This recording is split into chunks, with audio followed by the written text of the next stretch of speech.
I'm Bob Rosenfield. I'm Tom's father and a father of, I guess I'm your stepfather, and I'm a father of two other sons who are 10 and 11 years younger, and retired professor of pediatrics and medicine at the University of Chicago, and still do a little bit of teaching at UCSF in pediatric endocrinology. And you live in San Francisco now? I retired to San Francisco to be close to my son who has grandchildren, and the grandchildren in particular, so I would get a chance to watch them grow up some. And they have definitely done that. They're big now. Yeah, I came here, let's see, this is 23. I came here in 2016, so it's been 7 years, over 7 years. They were little when you first met them. Sophia was 9 when I came, and she's 16 now, and Lila's 2 years younger. Jeez. So I've seen quite a bit of growth. And know them quite a bit better than I did before, although not, I'm seeing them once a month about, so it's, don't know them real well, but got an idea of who they are. They're hard to get to know at this age. As teenagers, they're private. They're more private than when they were younger. Well, I think I was sort of a stranger when I came. They knew their maternal grandfather better. They saw more of him. I was living,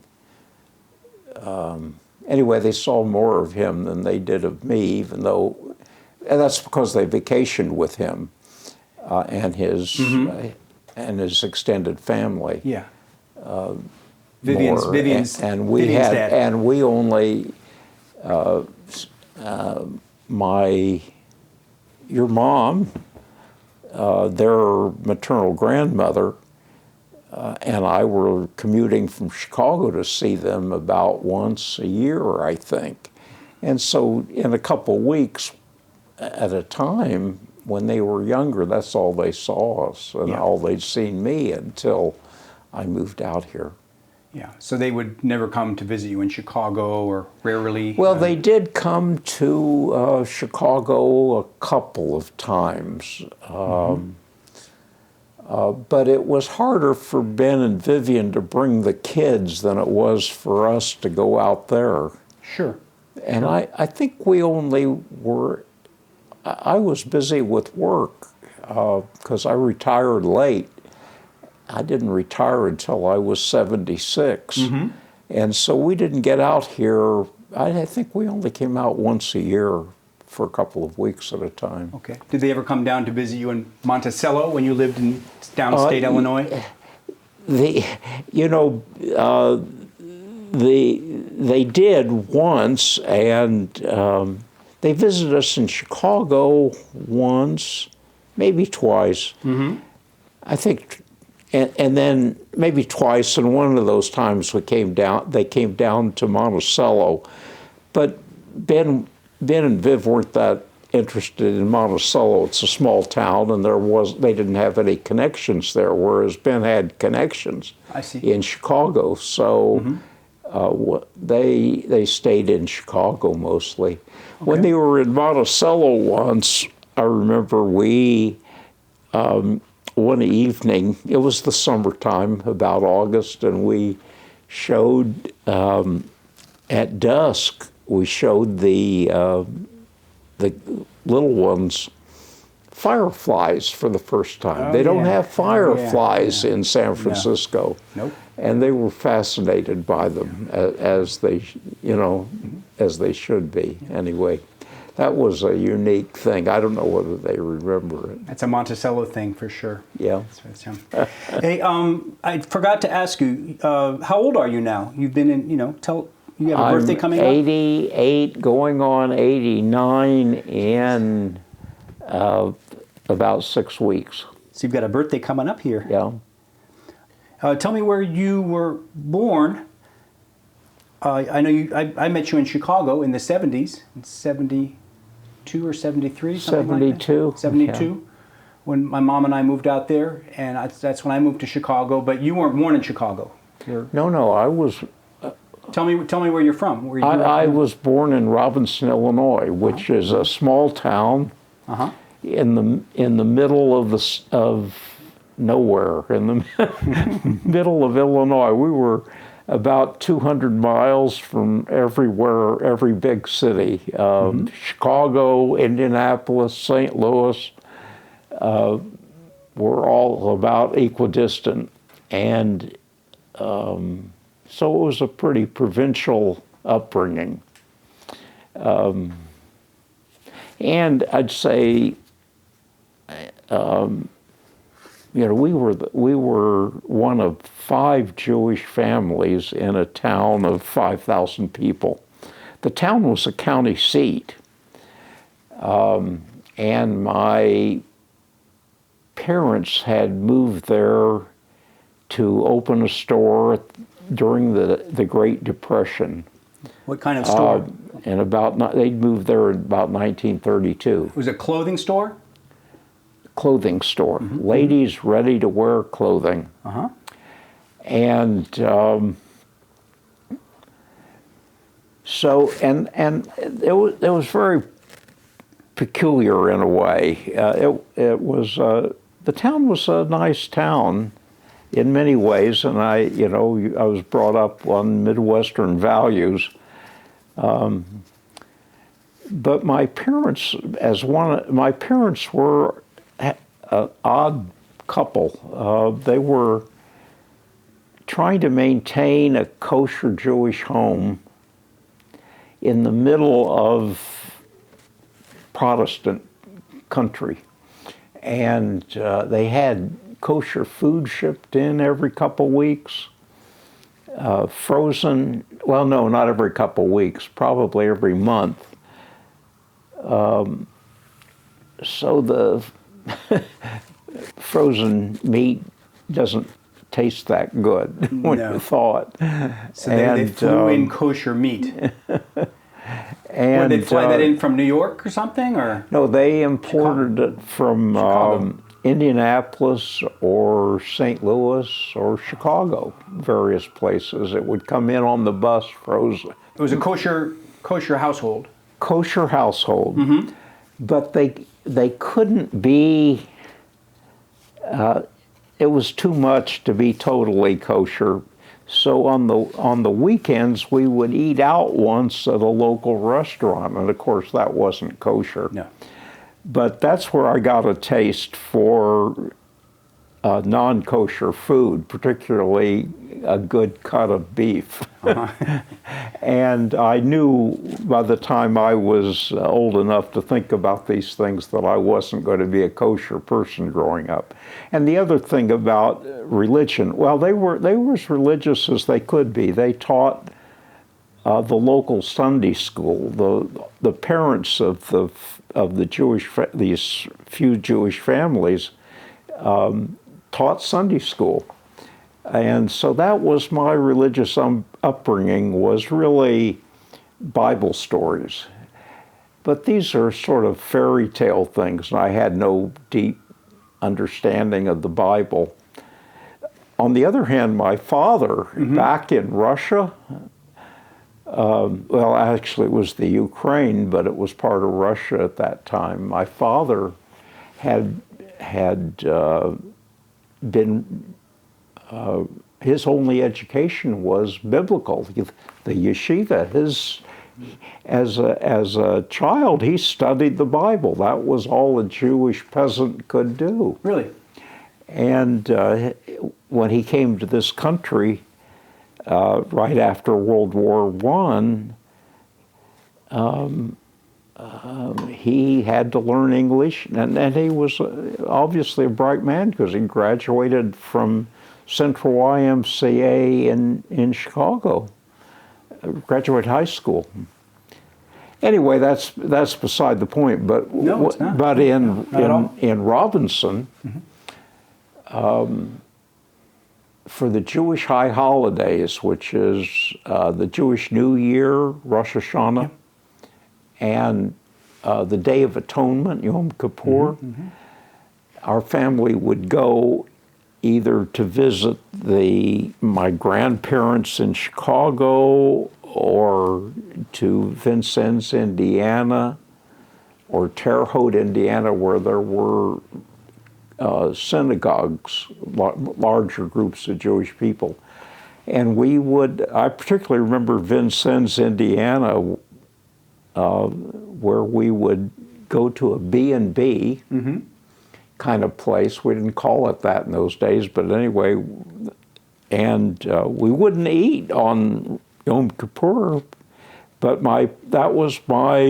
we would attend services at the local synagogue, or we would go up to Chicago, where my grandparents were Orthodox as could be, and one of these places where the women were separated from the men. Even in Chicago?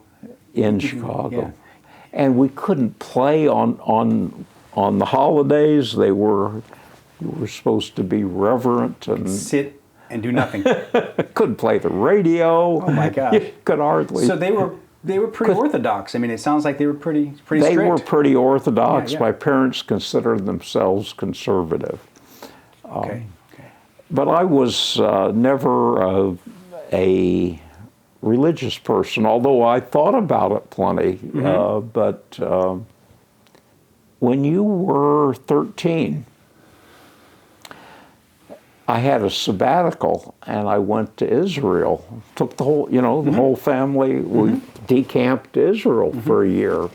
You had a sabbatical from the University of Chicago. Yes. Every 7 years. You got a Well, 1 year. I was overdue. This was 1977-ish. So I'd been there since '68. And you'd never taken a sabbatical? No. Okay. Why not? I mean, you're just too busy? too damn busy, and I didn't have anybody else to help me. Sure.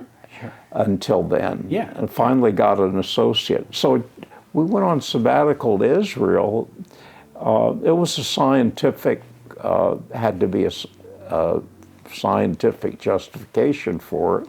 Yeah. And we were at the Weizmann Institute, which was a high-powered place, and I was doing research there. Where is that? Weizmann? Can you tell us where the Weizmann Institute is? Where is that? The Weizmann Institute is in Rehovot, Israel, which is about halfway between Tel Aviv and Jerusalem. Yeah. And I went there in part to try to connect with my Jewish heritage. Yeah. But what we ended up doing was I ended up becoming interested in the archaeology of the Bible. The Bible is history. It's a fantastic historical document. And we traveled widely to many historical places, biblical and Roman and Palestinian, but I never developed a sense of religiosity, and I was always really basically an agnostic, and I've become more agnostic as I've gotten older. You mentioned your parents. Tell me about your brother and your brothers and sisters, brother and sister.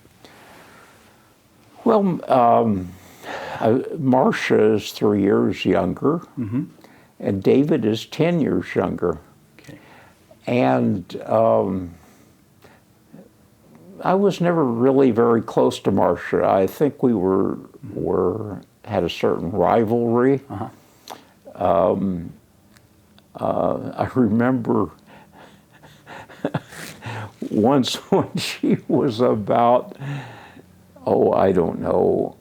Well, I was about 7 maybe, and she was about 3. I was chasing her, trying to hit her over the head with a bottle, I think. Oh my gosh. And I tripped and fell in our backyard, and I have a scar that's buried in my eyebrow to this day. It's karma. Instant karma. Sibling rivalry. But David, I'm very close to. We still, as you know, he's coming out soon. We're going to vacation together up and do some wine tasting and hanging out together. With his wife, Karen. Yeah. Aunt Karen, yeah. Yeah. But one of the reasons we're close is that in the beginning, I was sort of like I did a lot of things with him that a father would ordinarily do and that I did with you guys, like teach him how to throw a football and a baseball and that kind of thing. My father hadn't been brought up doing that. So he didn't do any of those fatherly sports things? He didn't know from American sports. Right. But David got my father interested in going to Cardinals games in St. Louis. Oh, so your dad came around. Nice. Yeah. Nice. I think it was around 1973 or 74, I did a social studies report where I interviewed your father. Yeah. We didn't have cameras like this back then, but I used a cassette recorder and did an audio interview, and you helped me and your mom helped your dad. Do you remember me doing that interview? And oh, yeah. I thought that was really neat, Tom. It was a social studies report. Yeah. And it was a good thing. It's interesting that you remember it fondly, but my own grandkids have not had that experience at that age. They weren't given this as a topic. But you got something out of it. But the thing is that my father had a stroke. Actually, he had a series of strokes, and he had an inability to express himself. He was really locked in. That's why your mom helped. I remember your mom kind of interpreted for him because you couldn't really understand. Plus, he had a pretty thick, I guess it's a Yiddish accent. Is that what you would call that? No, he really didn't. No, okay, I don't remember so well. Amazingly, he did not have an accent, but his speech was thick because he just had trouble forming words because of the strokes. Right. Yeah. He had his first stroke, well, at around 60.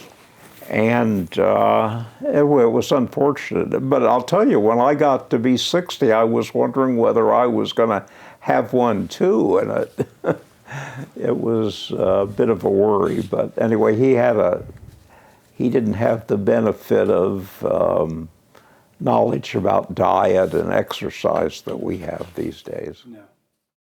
Ben has a question. Your son, Ben, he wants to know, what was it like going from Robinson, Illinois to college? That's what Ben asks. Oh, boy. It's your son. I'm just... Was that traumatic? You know, I was in this little town, and my uncle in Vincennes, Indiana, had a men's shop. And before I went away to college, he thought I really looked like a hick and outfitted me with what he thought was, an appropriate attire. Which was? Well, when I went away to college, when I got there in those days at Northwestern, where I ended up,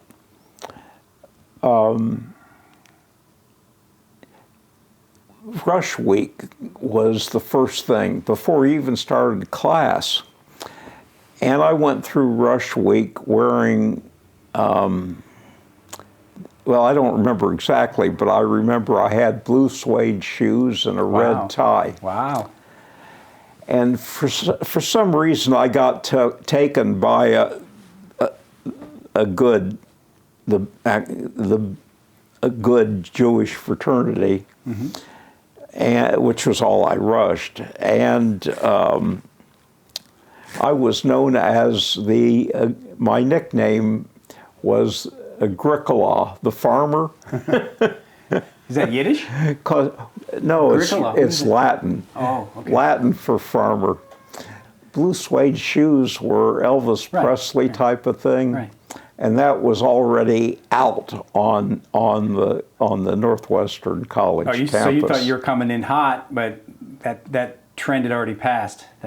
Yeah. Oh boy, that sounds painful. It was okay for the middle of the country. And at the end of that first year, I went home for the summer wearing Bermuda shorts, which were the hot thing up in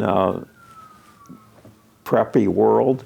Bermuda. And I looked like a fag down in. You can't well, say that that's word not anymore, a fashionable word anymore, but that was the ethos of the time, and that's the way I looked when I was hanging around Robinson for the summer.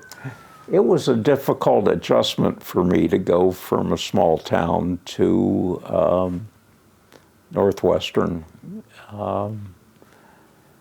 And I was a fish out of water and pretty lonesome kid. Tell me about your interests. I know you got into photography.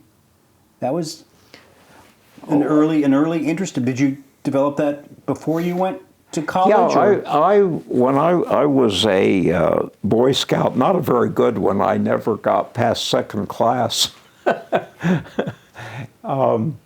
But my scoutmaster had a hobby of photography, and I got interested in it very early. I had a Brownie camera early, those and little then box cameras, got better and better cameras. I was the school photographer in high school. Was that a good way for you to socialize, to meet kids, to meet other people, and? Yeah, but it's a lonely hobby because,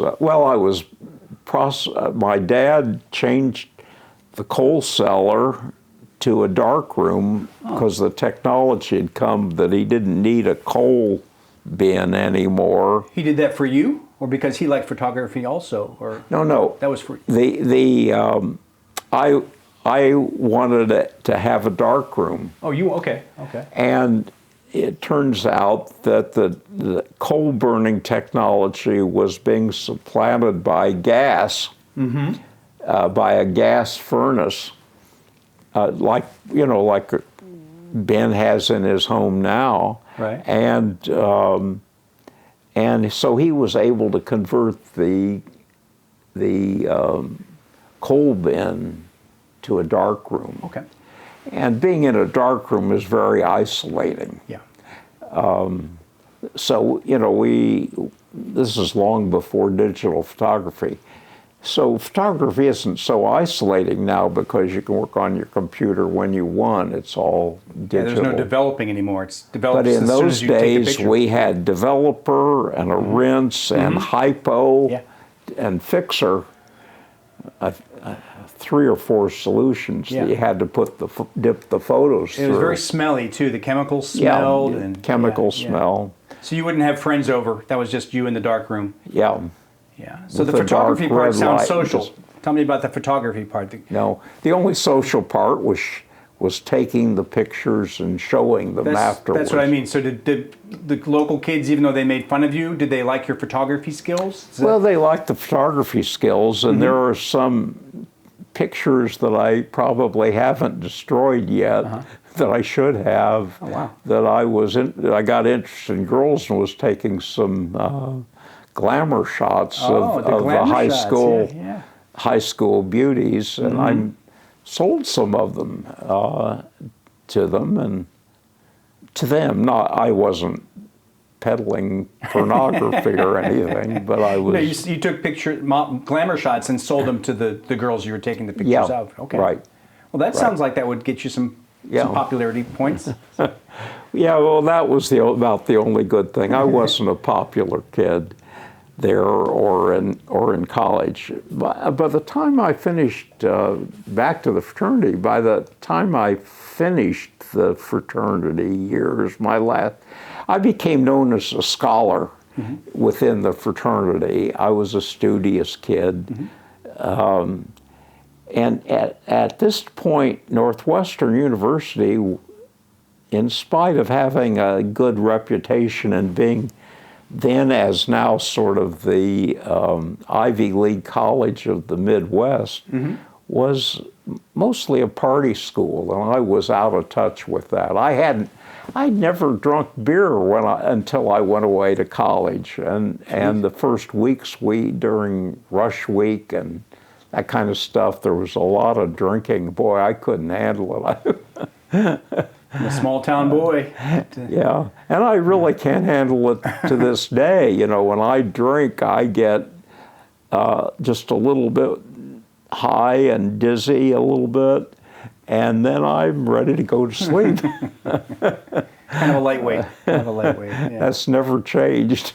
Well, that probably is good for your grades, though, back in school. Yeah, I mean, you were hitting the books instead of hitting the beer. So when everybody else is out partying, you're studying. Well, did you ever any other aspirations besides photography, sports, or any local heroes like sports heroes or? You know, I was really directionless. I was just a book lover. I liked, my parents introduced me to reading early, and I was a reader. I would read widely, and I was interested. You know, my world was so limited in this little town that I grew up in that I wanted to understand the world, and this was the way to do it. You know, we had radio when I was growing up. TV didn't come in until just about the time I graduated high school. It was available in the big cities, but out there, you needed, my father put up one of the first antenna up on the on roof. our home. A TV antenna on the roof. TV antenna Yeah. above our home. Yeah, he was one of the first, not the first, but one of the first to put up a TV antenna, and it went up in time for the 1952 presidential race. I remember taking pictures of Adlai Stevenson and Dwight Eisenhower giving speeches on television. But that's... Taking pictures of the television? Yeah, taking pictures of them on a television screen. Right, yeah. So TV was very new when I graduated high school. And so we were much... and one of my friends had TV set before us, and I remember the summer before, I think it was the summer before I graduated high school, we would go over to his house and watch pro baseball on television, the Cardinals and the Cubs. St. Louis but and as Chicago. I say, you needed the television antenna to do it. So it was free, but you had to put up the antenna. You Yeah. didn't have to pay for the TV back then. It just went through it was like radio. And so anyway, we just didn't have that kind of access to the world that everybody has now. The television opened up things. Did you have any sports heroes on TV? I mean, or authors? Did you like any particular? I'm trying to figure out your heroes of your early influencers, or was it all academic? I mean, was there Joe DiMaggio? I mean, Well, yeah. Anything like Willie that? May. Sports people. I think I can't exactly remember the chronology. Stan Musial was a big fan favorite. Okay. That's for sure. Okay. He played great hitter for the Cardinals. But I can't remember many others. How about on television, like fiction television? Were there any action TV shows you liked, or nothing? Maybe I'm barking up the wrong tree when here. I was a kid. It was radio. Jack Armstrong, the All-American Boy, and the Shadow, Nose, and that kind of stuff. No, I think that I was just a voracious reader, and my parents wanted me to be a doctor, and they wouldn't take no for an answer.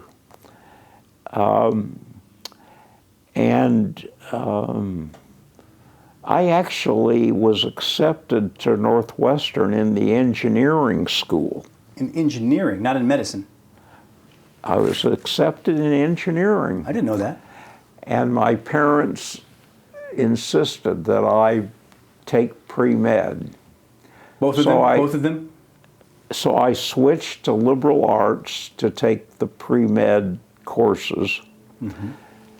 And when I got to Northwestern, by the way, in high school, the only foreign language offered was Latin. Wow. And I was a good Latin student. And Latin was actually a good way to learn grammar. You learn the rules of grammar. Mm-hmm.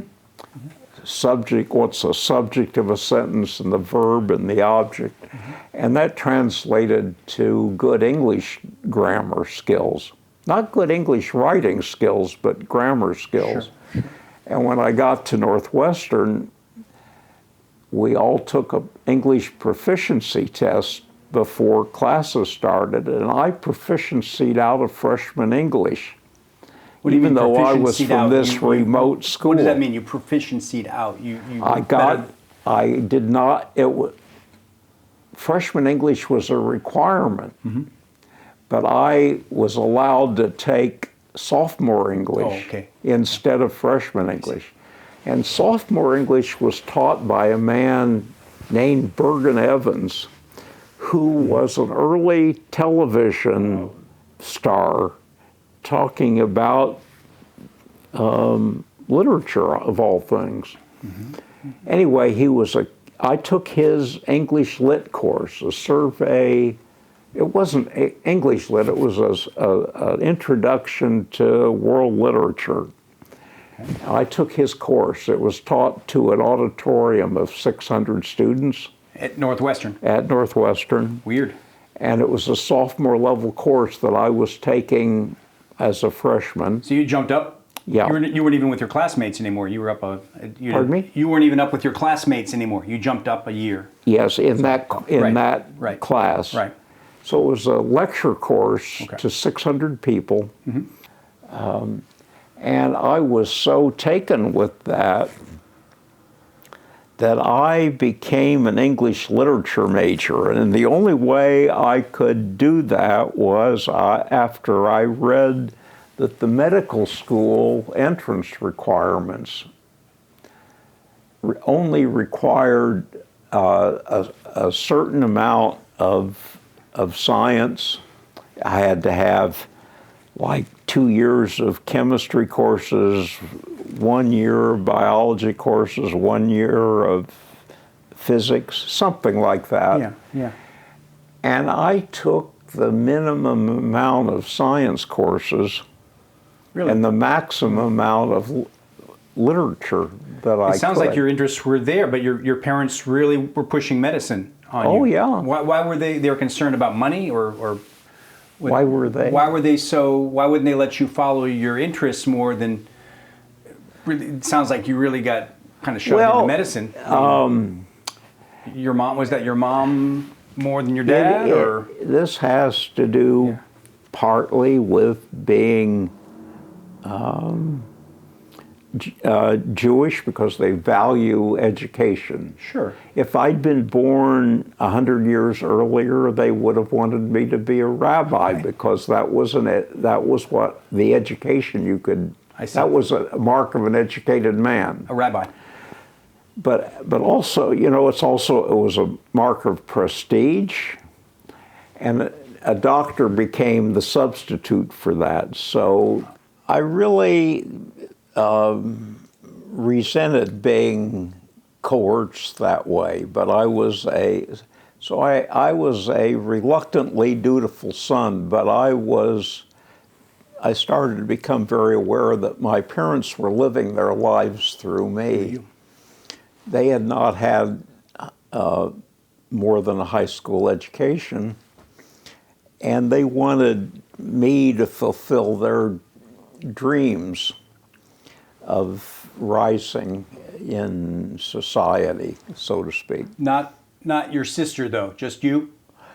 Well, they had the same ambition for my brother, and it was a sexist, those were sexist times. So Marcia was not. My sister became a teacher. Okay. She graduated from Ohio State University. Yeah. But that's a whole nother story, how my sister was very close to my parents. Okay.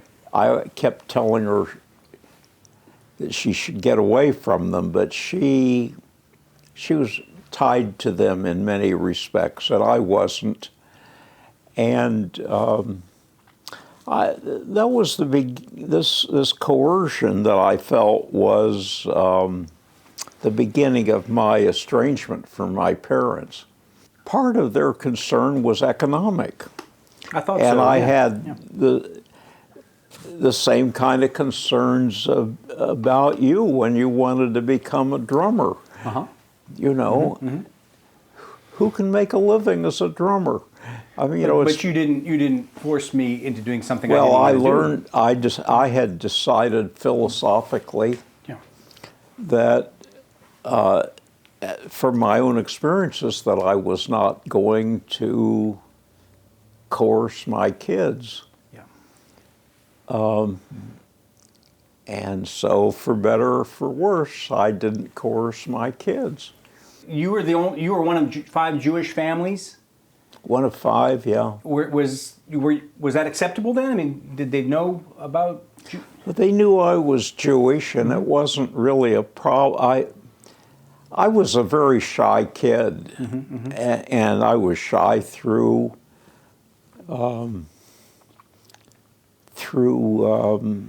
undergraduate and. Did you have kids in the neighborhood you played with though, and friends? So as a child, I played with the local kids. What did you play? Baseball I had some pretty good friends, but none that were as close as you and Jay, for example. Right. Or as close as Ben has made. Yeah. And by the time I was a senior in high school and thought about dating, I was interested in dating the sister of one of my good playmates, and her parents wouldn't let her go out with me. Because you were Jewish? Yes. Okay, so there was some pushback. Yeah. But you never got teased by the kids or anything like that? You were accepted? It wasn't, well, there were, I remember a bully when I was 3 or 4 years old, but it wasn't about being Jewish. Yeah. Okay. There were so few Jews that we weren't discriminated against. There were enough Catholics that they had a Catholic church, but the town was predominantly Protestant, and there was some more anti-Catholicism than there was anti-Semitism. I see. So that was the nature of small town life in southern Illinois. So part of my parents' concerns were economic, and they were right about that, because if I would have been an English teacher, I would have been a terrible. I wasn't going to be a writer. I wasn't going to be a television personality, which is what it turns out you've got to do to make it as an author. I'm not really that good. I'm not a writer in the popular sense. But medicine turned out to be really good for me. And so I found myself there. And it wasn't until I got to medical school that I found a cohort of friends that had a similar outlook to me. Because remember I said that in undergraduate life, Northwestern was a party school. Right. Medical school people were much more serious. Yeah. Yeah. And so I made my best friend there, Bob Gale, who introduced me to your mom at the beginning of my junior year of medical school. Junior year in medical school. Yeah. Did you guys go on a double date or something? Or how did you, a party, or how did you guys meet? At the first 2 years of medical school, we lived in a dorm, Abbott Hall, which is on campus of the medical school, at, what was it, Superior Street and Lakeshore Drive. Gold Coast. That's prime property. Wow. Anyway, but we were living in a cafeteria, eating cafeteria food. God. On the Gold Coast, though. But at the end of, and we were required to do it if we were single. But after 2 years, you weren't required to live in the dorm. And I remember Bob Gale was looking for somebody. He needed another roommate. They'd found a place he needed three other guys to share the rent. Just 3 rooms. And he needed one more guy. Gotcha. And he came around and asked me out of nowhere. I hardly knew Bob. Yeah. Okay. And so I agreed to move in with him. Yeah. Now Bob had a reputation of being the playboy of our medical school class. Okay. Yeah. And I was at the other end of the spectrum, so it was sort of an odd pairing. But Bob was a brilliant guy. Bob was a guy who he never studied until a week or so before exams, and then he would always pass. Yeah. My goal wasn't to pass. My goal was to do well. Yeah. But anyway, it was a live and let live. Yeah. If that's the way you want to live, that's do it. He needed a roommate. And he was the same way. Maybe that was good for you to kind of pull you out of your shell a little bit. Yeah, and meet some women, and you met Mom, and it turns Bob was dating Mary Lou Lurkey. Bob was dating Mary Lou. Who was dating Mary Lou? Bob. Okay. And Sandy was Mary Lou's best friend. Okay. So the two of them helped us move into our new basement apartment at 1331 Dearborn Street in Chicago, which I once took you. Yeah, I remember. We went by there. Yeah. To show you. And so Sandy and I got to know one another, and miraculously she liked this nerdy guy, and she was really a cute, all-American girl. She was going to nursing school? She was in nursing school. And they both were. She'd moved up from downstate to go to school in Chicago? Yeah. She's from Bement, Illinois, right? Yes. Okay. A different, smaller town than I was from. Yeah, Bement is tiny. I've been there. But there she was, and did you ask her out? Or how did you break the ice with Sandy? Well, we were thrown together a lot as we were moving in. What do you mean? And I don't really remember. What do you mean you were thrown together?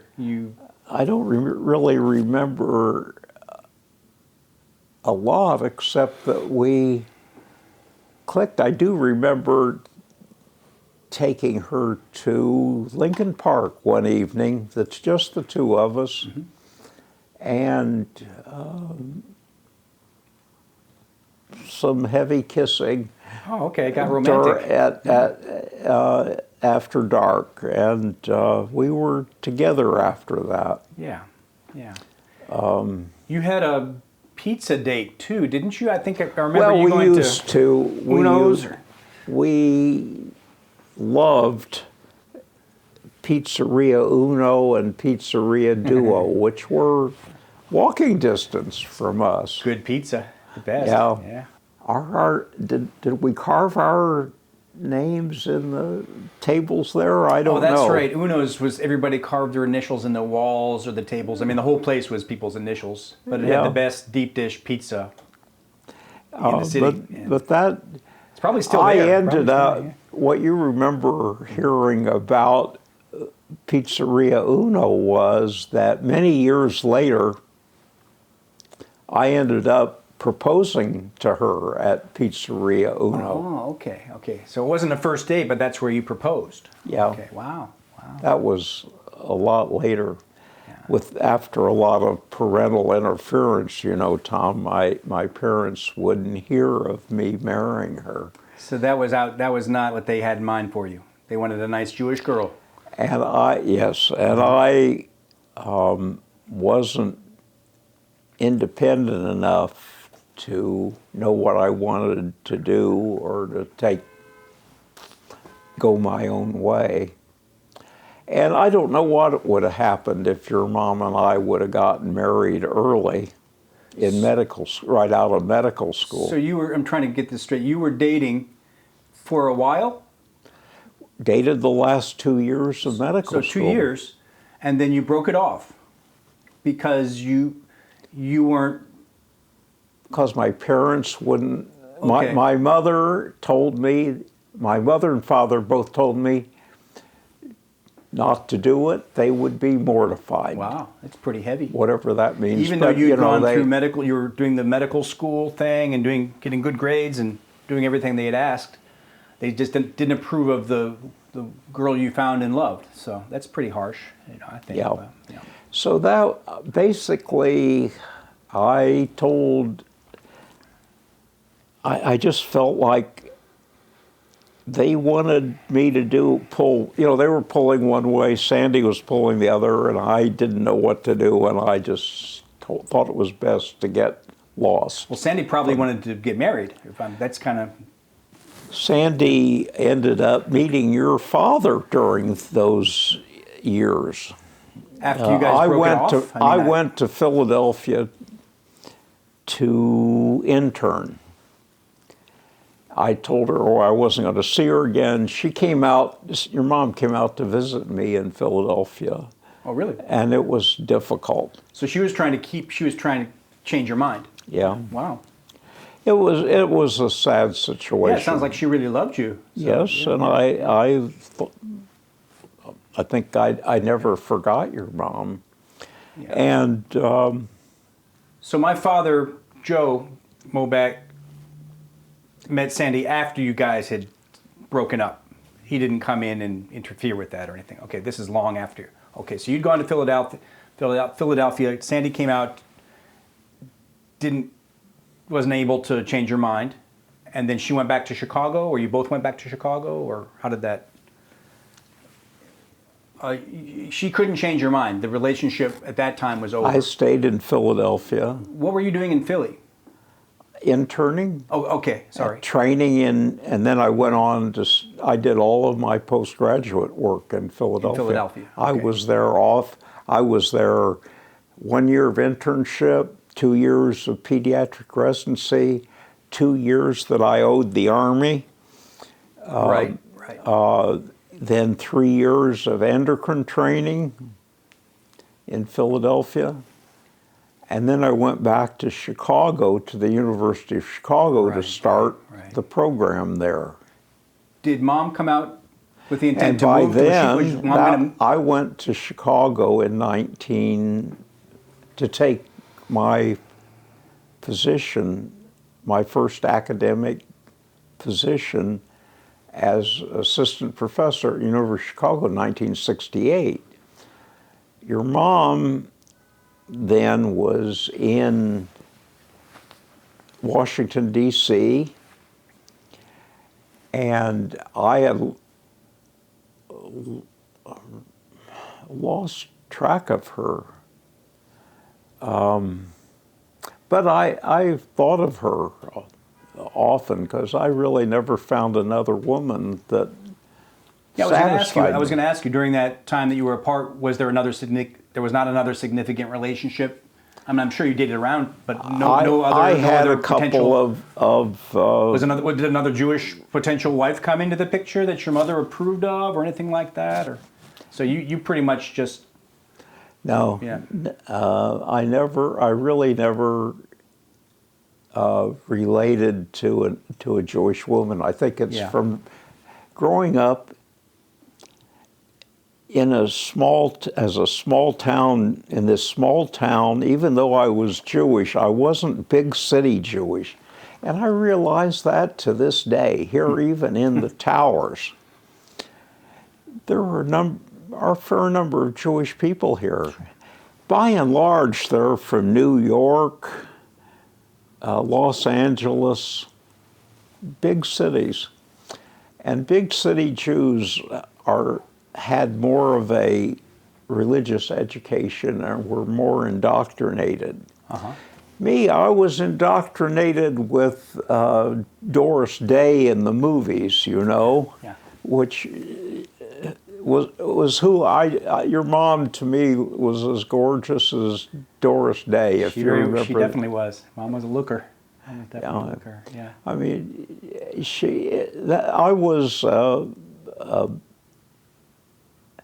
my ideal of the perfect woman growing up was really the local waspy ideal, It just never, I just never clicked with the Jewish women that I met, and I'm not very Jewish when it comes to anyway, I'm agnostic. I just never really fit in with them. You lost track of Mom. She finished nursing school. I think she met my father in Chicago. He was a reporter there, and then they moved to Washington, D.C., I think so he could pursue his career there. Yes. Working for the Associated Press. And she could work as a nurse in D.C. So they went to D.C., and you lost track of her then, right? I guess I didn't completely lose track because I remember she was having troubles with your father. I remember her calling me actually in Philadelphia once on New Year's Eve. Wow. And she found me. This is before you went back to Chicago. This was when you were still in Philly? Still in Philadelphia. Okay. And I was horrified. I just felt terrible. I was sad for her. Yeah. And I didn't want to do anything to encourage her to do anything romantic or rash that would jeopardize whatever was wrong with the marriage that led her to call me on New Year's Eve. Yeah. That must have been hard for you. Yeah. Pulling at your heartstrings. But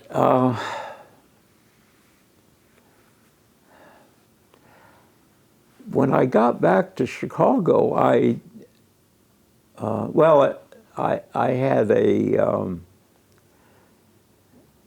I had a good relationship, really a very romantic one, with a very nice Catholic girl that I really liked, but I just couldn't see her intellectually. She wasn't your mom's caliber. And I couldn't quite see her as a wife for that reason. Sandy was a hard act to follow. Yeah. It seems that my mode of operating with women was to run away when things got uncomfortable. Vivian wants to know, Tell us about the story of meeting Sandy, then being apart, then reuniting. So Sandy's marriage in D.C. was not working out. Tell me about the reuniting part. Tell me about the good stuff. We've talked about some of the hard stuff. Tell me, did she call you or how? Yeah, she called me. She was in town visiting her aunt, your Aunt Catherine, Titi, yeah. who was the head of nursing at Michael Reese Hospital. Wow. Catherine Patterson. Head nurse. Thora K. Patterson was the head, had a master's in nursing from the University of Chicago and was the head of nursing at Michael Reese. And your mom was close to her, had been for years, and came in to visit her and called me to say she was in town. And I had decided that if I heard from your mom again, that I would ask her to marry me. And so we went out to dinner at Uno's. Pizza. And I popped the question, and she was shocked. I'll bet. You turned her down before. After all the negatives. Yeah. We'd met once in Washington before that, a couple years before that. I knew she was having ongoing problems with Joe, and I just realized that it was, by the time she called me, that it was not my problem, that she basically had a problem with Joe and I couldn't. Sure. The saying no to her had not helped that at all. Right. And that I might as well do what I thought was best for me. Yeah. And I found out that she, still was having problems with Joe, so I proposed, even though she was still married. Okay. You put an offer on the table. And, pardon me? You put an offer on the table. Yeah. Yeah. And I felt that, I told her that I thought that I would take her and her son, and I thought that her son ought to be considering her mother, that I was prepared to be his father. Yeah. And that he would be a good person, and that was enough. The way we managed it wasn't optimal, but she needed to get out of there. Mm-hmm. Tell me about that. Well, I said proposed in Chicago, and then she went back to D.C. She went back to D.C. Yeah. Mm-hmm. And she ended up leaving Washington secretly. Joe was away on a trip, and she loaded up a van with you and the cats, I think. It wasn't a van, it was a car. I remember, it was a small car, yeah. When she came out, you guys stayed in a motel the first night or two. The Thunderbird. That's right. Right across the street from you on South Shore. Well, it was a couple blocks away, but... Okay. Anyway, I know it turned out to be tough on you because it was all a big surprise to this little, what was it, 7-year-old kid? I think I was 7 or 8, yeah. And so it was tough on you, and I think it made it tough on us too. Sure. To realize what we'd done. Unfortunately, your mom didn't have any source of income.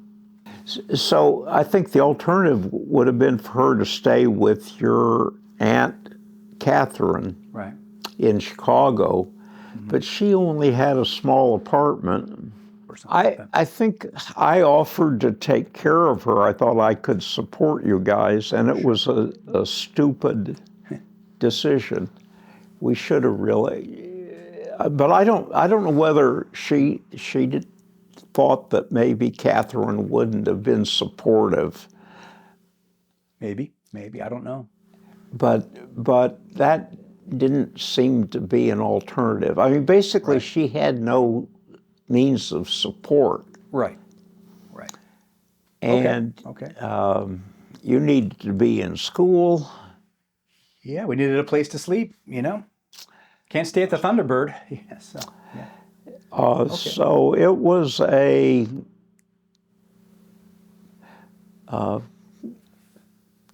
quick transition. You stayed in that motel for a night or two, Yeah, I think, it was really brief. Yeah. before we moved you into my place. But, you know, I had an extra bedroom, and that became your bedroom. That's right. You were on South Shore, right on the lake. South You had Shore, you we had an had apartment. this condo on the lake. I love that. That I was subletting. There's a little beach out there and everything. You were right on Lake Michigan, and Yeah. Boy, I remember how the lake froze over, and I wasn't used to that. I was used to the Atlantic Ocean. You'd mentioned that you owed the Army some time. So you went. Tell me about your Army days a little bit. Okay, so I owed the Army time because I graduated high school in 1952. 1952 was the Korean War. There was a draft. I was exempted from the draft because to get a college exemption. I went to college. Okay. Got a standard exemption. And then when I went to medical school, I was exempted again for medical school. But after that, I decided that I did not want to go into the Army I did not want to be drafted. If I would have just finished medical school, the Army would have drafted me and done with me whatever they wanted, put me wherever they want, doing whatever they want, which could have been a battalion surgeon 100 yards from the front lines, and I didn't want that. Like MASH. But I was trained as a pediatrician. Anyway, I had decided early in medical school to join a program called the Berry Plan, where you could go into the armed forces. It was armed forces in the specialty of your choice, and they would allow you to continue training in your specialty, and then when you came out, you would go into the armed forces. Oh. So that's why I owed the Army 2 years of service. I see. And they sent me to Germany. Yeah. And that's where I was in the middle of nowhere. It was a great medical experience. Where were you in Germany? I was in a little station hospital in the southwest of Germany, in the hinterlands of Germany, near the French border, near a town called Weiler, which was a little village of a few hundred people. But the Army base was near a bigger town called Pirmasens, where there was an engineering battalion. And in that total area, there were about 5,000 families, all that had Army families that had kids. So I was a pediatrician for that area. Did you have a rank? I went in like all servicemen, Tom. I went into the Army as, well, I guess that's not like all servicemen, but the routine was I was, by virtue of my contract, I went into the Army shortly after July 1st, after I graduated, a couple weeks after graduating from my residency. Went into the Army, was sent to Fort Sam Houston in San Antonio as a second lieutenant. Second lieutenant, okay. And in 2 weeks, they took a group of us, others like me, group of second lieutenant new doctors, newly ordained as second lieutenants, and trained us for 2 weeks to become officers and gentlemen. Wow. Wow. And we were supervised by sergeants, which is a inversion of the Army command, but that's the way it was. Right. One night we had one night of having guns shot over our butt while we crawled through the basic training, some sort of mud and barbed wire kind of barbed thing. wire, yeah. And another night they dropped us in a forest with compasses. But anyway, at the end of 2 weeks, we graduated the program and were made captains. Okay. So I became an officer and a gentleman in 2 weeks. And you were Captain Bob. Yeah. And I went to Germany as an Army captain and pediatrician. And in this post in Germany, my job was to do sick call for the GIs in the morning. Ran a pediatric clinic in the morning afterwards, and then again in the afternoon. And then every third night, in rotation with the other doctors on this small base, I took call in the emergency room and did general medicine at night. Sounds pretty intense. And it was very good general practice experience. And I had every third weekend off, and that's when I developed my interest in wine. I was going to say, okay, you're right in the heart of German wine country there, aren't you? Yeah. So, yeah. Yep. So you had every third week off? I had 2 or 3 weeks off.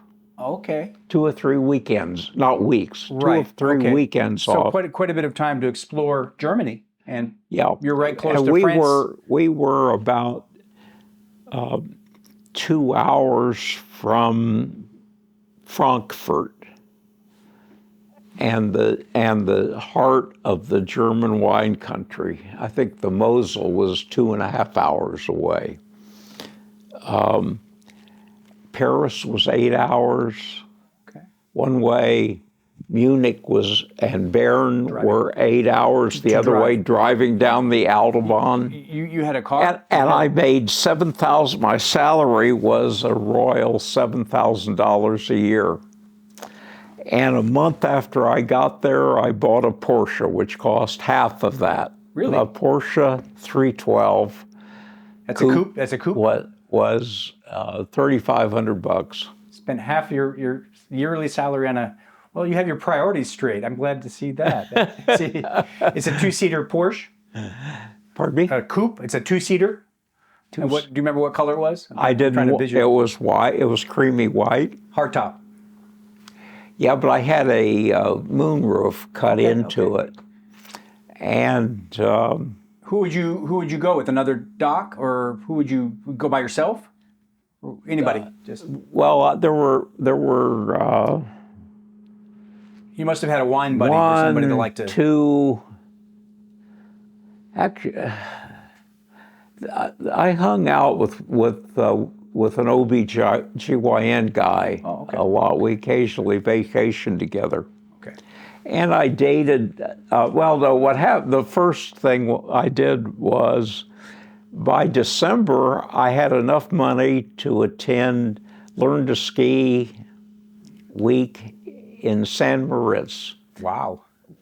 Learn to Ski week cost $99, all expenses, hotel, meals, lifts, and lessons. I'd never skied before. And you're in San Moritz. I was in San Moritz, drove my Porsche down there. Wow. You had a ski rack on the Porsche. Yep.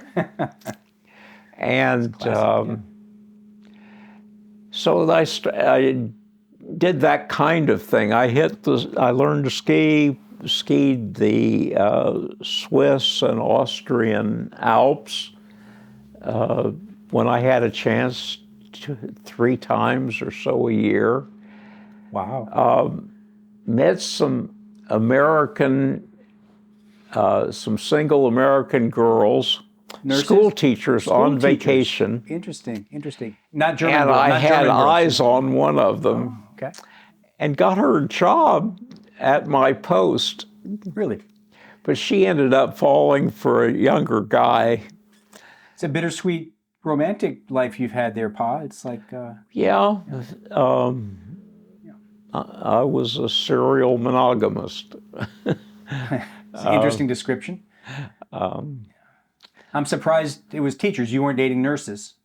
It seemed like that would be a good way to meet. Well, they just weren't I wasn't attracted to the ones that were there. Oh, yeah. There were a couple of single Army nurses, and my German, although I knew German and had studied it, I wasn't conversationally. Sure. I couldn't conduct a romantic conversation or an interesting social conversation in German. Language barrier, yeah. So that was out. Did you have a camera, a film camera? Oh, yeah. You had a Super 8 or something like that? What did you, 8mm camera, or what did you have? Oh, I had an 8mm camera. A film camera. Yeah, well, you didn't have to crank it, but I was cueing you. It was battery driven, an 8mm, and I had can't remember what camera I was using, but I had 35mm slides. So after I was married, when we did that first sabbatical, we had to close up the house, and I had all my old slides down in the basement, in the storage room next to the Wild Wild West that you and Jay had built. Right. And your mom said, you got to clear those out. You got to clear those out. Why? And finally she threatened me. Why did you have to they had to be moved. Something had to be done with it. She didn't know where to slides? put them. Photographic slides and old And film? One day she got pissed. It came time to leave, and she just put them out in the alley. So all my old pictures. I know she did the same thing with my stuff too. Train sets, So that's it. Yeah. I don't know if you remember or not, but Jay and I found your old. You had a projector to show the films that you made, and we would watch your movies. It was mostly like young girls in bikinis and stuff. You had a lot of pictures of really attractive women. That was your mom. No, this was not Mom. Maybe there was some pictures of Mom, but this was. No, you don't remember. I would know my own mother but there were other women that you were. There were film. It was film, not slides. Film. Oh well, if you're thinking of, I didn't go showing you guys my gallery from high school of glamour shots. We found it. Yeah, well, that's another matter. It was in the same room. That's another matter. Jay and I really appreciated those. But the only, when you were kids, you must remember that after we took a vacation, we'd sit around with a slide projector, and I'd show you and eventually Ben and Saul the slides that we had taken. Yeah, that was how you looked at pictures. Yeah. You put them up you take down the painting on the wall and just project it on it was like projecting on that Sunday evening slideshow of whatever, if we'd gone on vacation or whatever pictures. You took a lot of pictures. Yeah, that was the way we looked at them then. When did you come back from Germany? You came back to Chicago? Do you remember year? I came. I went into the Army when I finished my pediatric training in Philadelphia. And when I finished my Army training, I came back to Philadelphia to train in endocrinology. Back to Philly. Okay. So I was in the Army from 1963 to 1965, and I came back to Philadelphia and went to Chicago in 1968. So you stayed in Philly and then moved back to Chicago in 68. Yeah, Okay. and when I went back to Chicago, I went to a part of Chicago I'd never lived in. Where is that?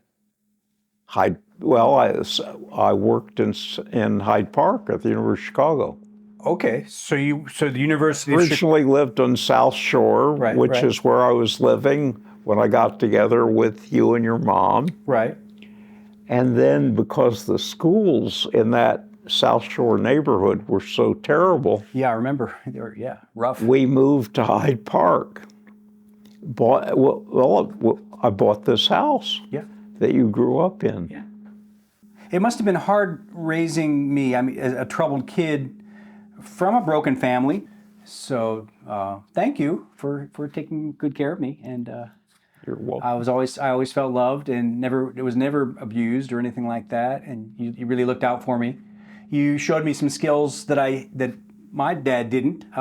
Basic carpentry, and my father was terrible with tools, but you showed me some basic electricity, lamp repair. I remember going on the roof and patching the roof on the back garage.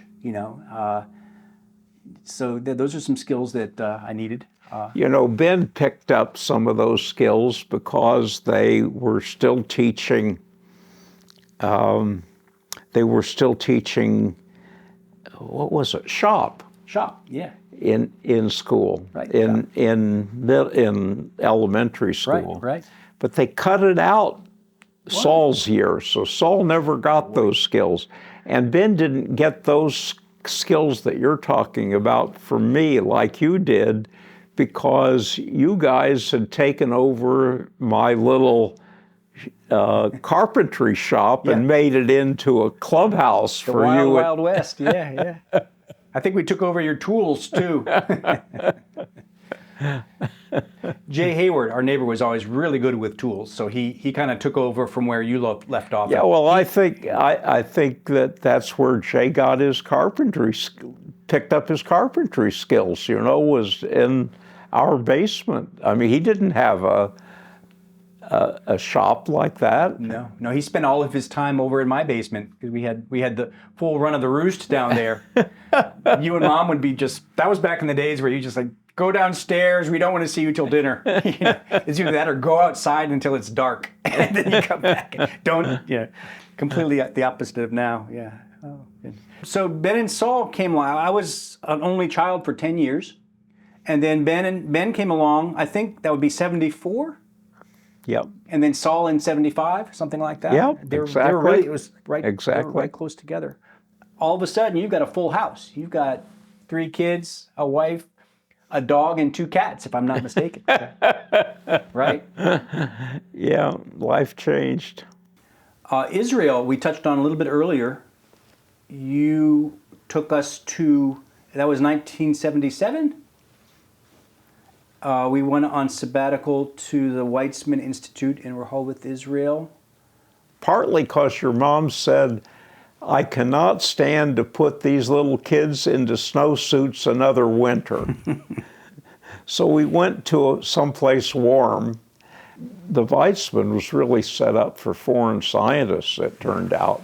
We had we lived in a complex Yeah, it was really of cool. visiting scientists. I remember. And we lived next to a French microbiologist or immunologist. You're talking about Beit Lunenfeld. When we first arrived there, we stayed in a temporary apartment. Well, yeah, we stayed temporary until For they a could week get or us so. into it. But forgetting the temporary one, we settled into this complex with a lot of visiting scientists, all of whom spoke English. It seemed like a pretty peaceful time in Israel. We traveled every weekend. Again, you bought a car. You got the yellow Fiat, I think it was, and we drive every weekend. We go someplace. Well, tell me about you're absolutely right. We sort of use the Bible as a archaeological history guide. And supplemented it with reading. There was somehow we picked up books in English about the archaeology of the country, and south, north. We even went to the Mediterranean, which unfortunately had the beaches on the Mediterranean beaches to the west of us were very close to Palestinian property. But they were peaceful and beautiful white sandy beaches. But unfortunately, there was tar washing up on them. They weren't as pristine as they could have been. We went south of Jerusalem to, we had a spring vacation, remember, in on the Red Sea. Yeah. We snorkeled there. A lot? Is that? Near a lot, south of Eilat. It was like a resort. That's on the Arabian Gulf. Right. And you could look across to Saudi Arabia on the other side. Right. It was beautiful. Great snorkeling, I remember. Yeah, great snorkeling, and it was sort of an Israeli resort. It was an Israeli resort at the time. And then must have done that early, because part of the peace agreement was that the Egyptians took over that area. It was in the Negev desert, actually, and the Egyptians took it over, so we couldn't go back. Right. And you and I went when your Nana came over for vacation in the spring. We went on a tour to the Sea of Galilee and hiked back in the hills next to it. Yeah, I remember that. Excuse me, it was not the Sea of Galilee, it was the Dead Sea. It was the... Oh, you mean down there, yeah. Because we were up the Sea of Galilee as well. The hills next to it. Yeah. And I remember I was trying to keep up with this teenager and pulled what I thought was a muscle that turned out to be a slipped disc. And I ended up spending the last 4 months of my sabbatical mostly in bed, which was the treatment at the time. We were climbing David's waterfall. Yep. And you threw a disc, slipped a disc, and I remember you just said, go on without me, which I did. I climbed up to the top, but we didn't know that you had slipped a disc. I thought you just hurt a muscle. But yeah, it really set you back for the rest of your trip. So. Yeah, we were friends with with fellow scientists there. Yeah. But my best friend was the Israeli that I worked for, Rami Nimrod. Rami, yeah. Where did they live? They lived in town in an apartment house. Okay. Rami would come over at least once a week while I was in bed, and we would drink scotch together. Anyway, that was sort of a tough time for your mom. But anyway, I was glad you were... After you hurt your back, was a tough time for Mom? Yeah. With 2 kids, 3 kids, and... Yeah. That was... And it was tougher for her than for me. I was in the lab where people spoke English. It's really funny. The lab people spoke English all the time, and then after about 3-4 months there, they expected you to speak Hebrew, and God, that never took either. It's a hard language. I know. It's a hard language to learn. It's amazing how much it's changed there, that we used to be able to just bop around in a Fiat, and now there's... Your mom used to go to the Beersheba camel market every Thursday. That's right. She got some cool stuff there, didn't she? And she even once went to to Gaza. Wow. Which was even then considered dangerous. Yep. But she felt comfortable because she realized that up on the roofs there were Israeli soldiers with their guns trained on the street to keep order. Probably snipers. She went to the Gaza Strip? I didn't even know you could do that. She did it. She had come in. There was a particular weaver, as I remember. She wanted to see her work. So she went, Wow. She was in Gaza. She went there and visited and didn't tell us until she got home where she'd been. At Sandy. Yeah, at Sandy. Anyway, that was your mom. Yeah. Years later, you decided, it was another 7 years later, you decided that Scotland was going to be the next sabbatical. Yeah, well, again, it was more than 7 years before I could, I had help, but I don't know, for one reason or another, it took me 10 years to get there. But I was getting burnt out and I needed to get away from the constant pressure. Your mom said,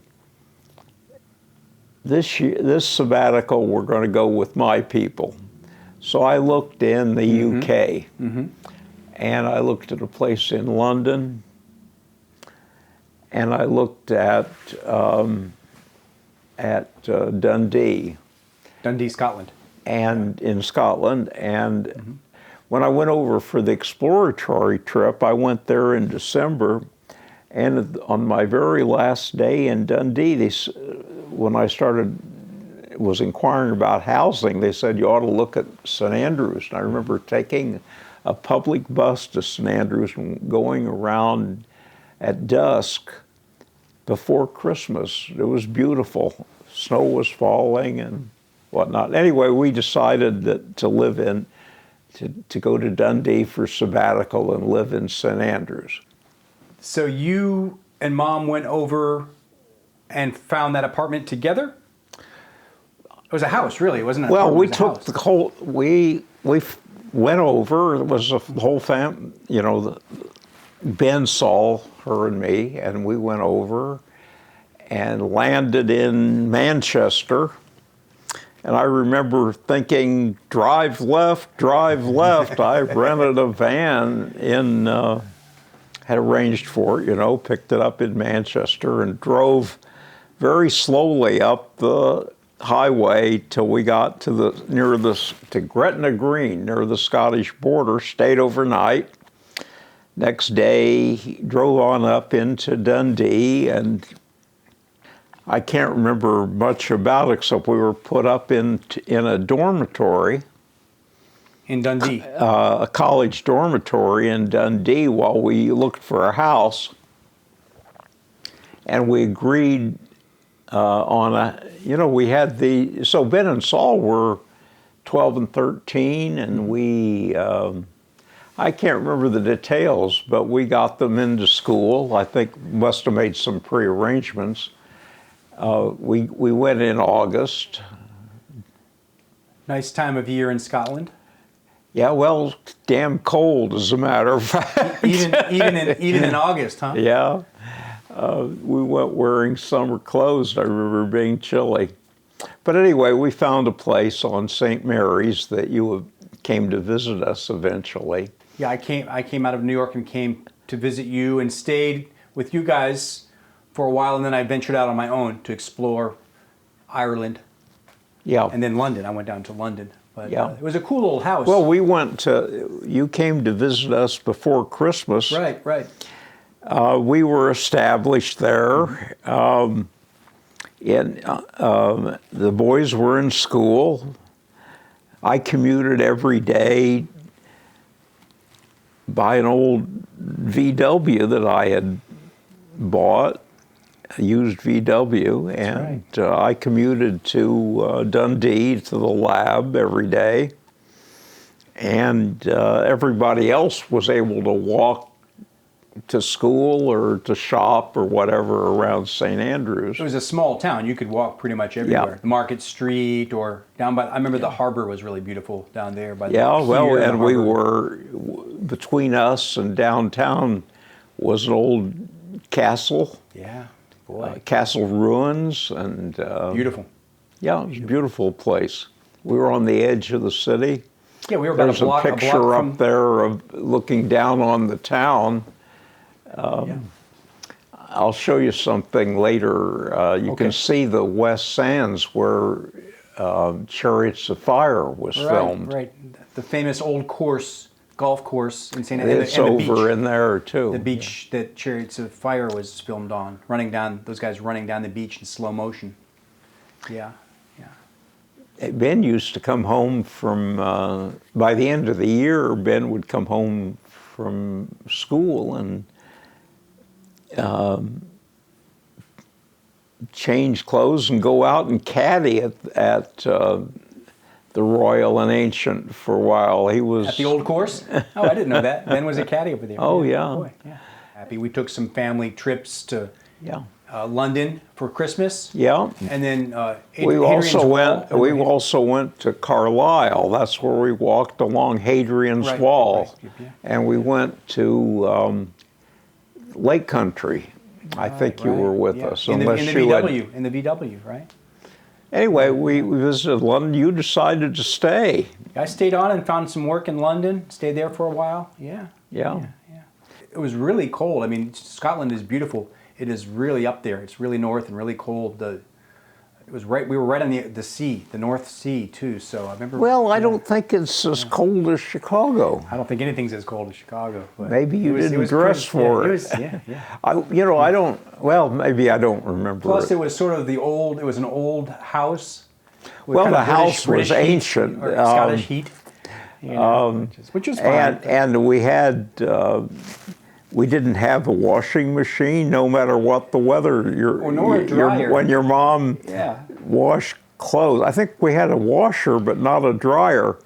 And clothes were hung outside to dry, no matter what the weather. And it was always, your clothes were always damp, no matter what. So. And cold, they were frozen. And as what the English call double glazing, the windows were not double glazed, so if there was a snowstorm, the snow accumulated inside the windows. I remember Mom broke her wrist or so. She fell down the stairs and broke her wrist on the middle of the year, so she was in a cast. Yeah, so. But she got taken care of free. Of course, she was left with a slightly crooked wrist. Boy. But that was, well, it's easy for me to say it wasn't a major problem. But it was certainly uncomfortable for her and slowed her down for a while. The good thing was we developed an affection for faulty towers. Oh, yeah.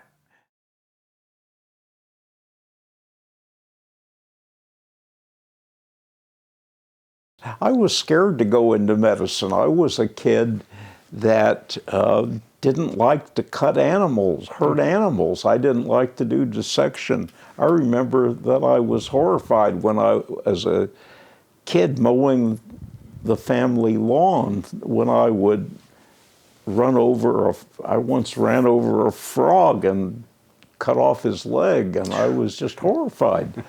And I just was a squeamish kid. So I was scared of that, and of course the prospect of cadavers isn't an appealing one. Not for me either, to say the least. Although that was dealt with in an interesting way on the first day of medical school. But what I wanted to tell you was that I did. One of the things that helped reconcile me to a career in medicine was, of course, the realization that my parents were right and that there was a more secure future economically in being a teacher of medicine than a teacher of literature. But anyway, one of the things to help reconcile me was also the idea that while I could do well for myself in medicine, I could also help people. And so it very much suited a strong altruistic streak that I have. You could give back. Yeah. Help, yeah. Yeah. And I've come to that over and over again. And a lot of what I do as an my career was really, I had a great time. I was productive. with discovering new things, which, by the way, I didn't. Which, by the way, I didn't know I had a talent for until I was in the last year of my training, and came up with this new methodology for measuring testosterone, the male hormone in women. And I was 33 years old before I found that out about myself. And so it was a long voyage of self-discovery. This is when you got back from the Army. You went to Philadelphia, and you were developing first methods of measuring testosterone. Yeah. Okay. Yeah. So that was, well, Is that late in a career? 33 is is that considered late to be doing something like that? I was pretty late in about everything. Late to get married. Well, I needed to get myself established. If I would have married your mom right out of medical school, I don't know what I would have done. I really don't think I would have enjoyed being in private practice of medicine. And so the training, the additional training and life experiences were good. And so I ended up being late in coming to realization about about myself and my capabilities, and I didn't get married until I felt I could take care of a family. Yeah. So it all came together in the late 60s. And teaching medicine allowed you to live in a multicultural community? Well, that was more tolerant? Teaching medicine also allowed me to raise my family in a intellectual environment and a multicultural environment that I hadn't had. And I was an oddball kid. To grow up in Robinson, Illinois, being a bookworm was not a cool thing. Those kids were into football and basketball, and of course I was on the fringes of it as a photographer of it all. And I loved those sports, to play them, but that wasn't my strength, and I really didn't have friends that had similar interests. You mentioned that your mom had a shop. They opened a clothing shop. Did you ever help out in the store, in the family store? Oh yeah, I enough that I was selling women's shoes. Oh, really? On Saturday evenings. Really? And if you're a shoe salesman, the goal is to get them into shoes, whether they fit or not. You had to tell them that it was. You think with the shoehorn? Yeah. Funny. I hated it. I was convinced. That helped convince me to be a doctor, I'll tell you that. I wasn't going to be a businessman. Not a podiatrist. My uncle had a store, just like my parents did, about 50 miles away in Seymour, Indiana. In Indiana, okay. And that's right, because John Cougar was from Indiana. And right? So Seymour, Indiana is where John Cougar Mellencamp was from, and he used to do something in the store. I think he helped clean it out. Yeah. Helper, yeah. Yeah. And meanwhile, he was writing songs. As a high school writing songs student. probably that turned into multi-million-dollar hits, about Indiana and growing up in the Midwest. Yeah. Yeah, cool. I wanted to touch on Lila's question real quick, just so we get her in. Lila wants to know, what do you miss most about the Midwest? Well, pizza, deep dish pizza. Amen. Yeah. And the colleagues I had, who were among whom were friends. After all you kids had left the house, your mom decided to that we needed a place downstate. She wanted to retire In Monticello. in Monticello, which is near Champaign-Urbana, Yeah. University of Illinois' main campus. And she'd grown up there, and she wanted to retire. Their costs were less. Yeah. And so we sold the house that you kids grew up in and bought a place down there. And took me a few months to find a place that I liked, but I found ended up in the condo on East 56th Street, a block and a half from the lake. Right. You maintain two residences. Yes. One in Chicago and one in Monticello. Yeah, and what I did, which your mom wasn't real happy with, I just couldn't commit to retirement. My work was too important to me. So in the beginning, I would go down for long weekends, like work 4 days a week, go down to Monticello, drive down on Thursday. It's about 3 hours drive.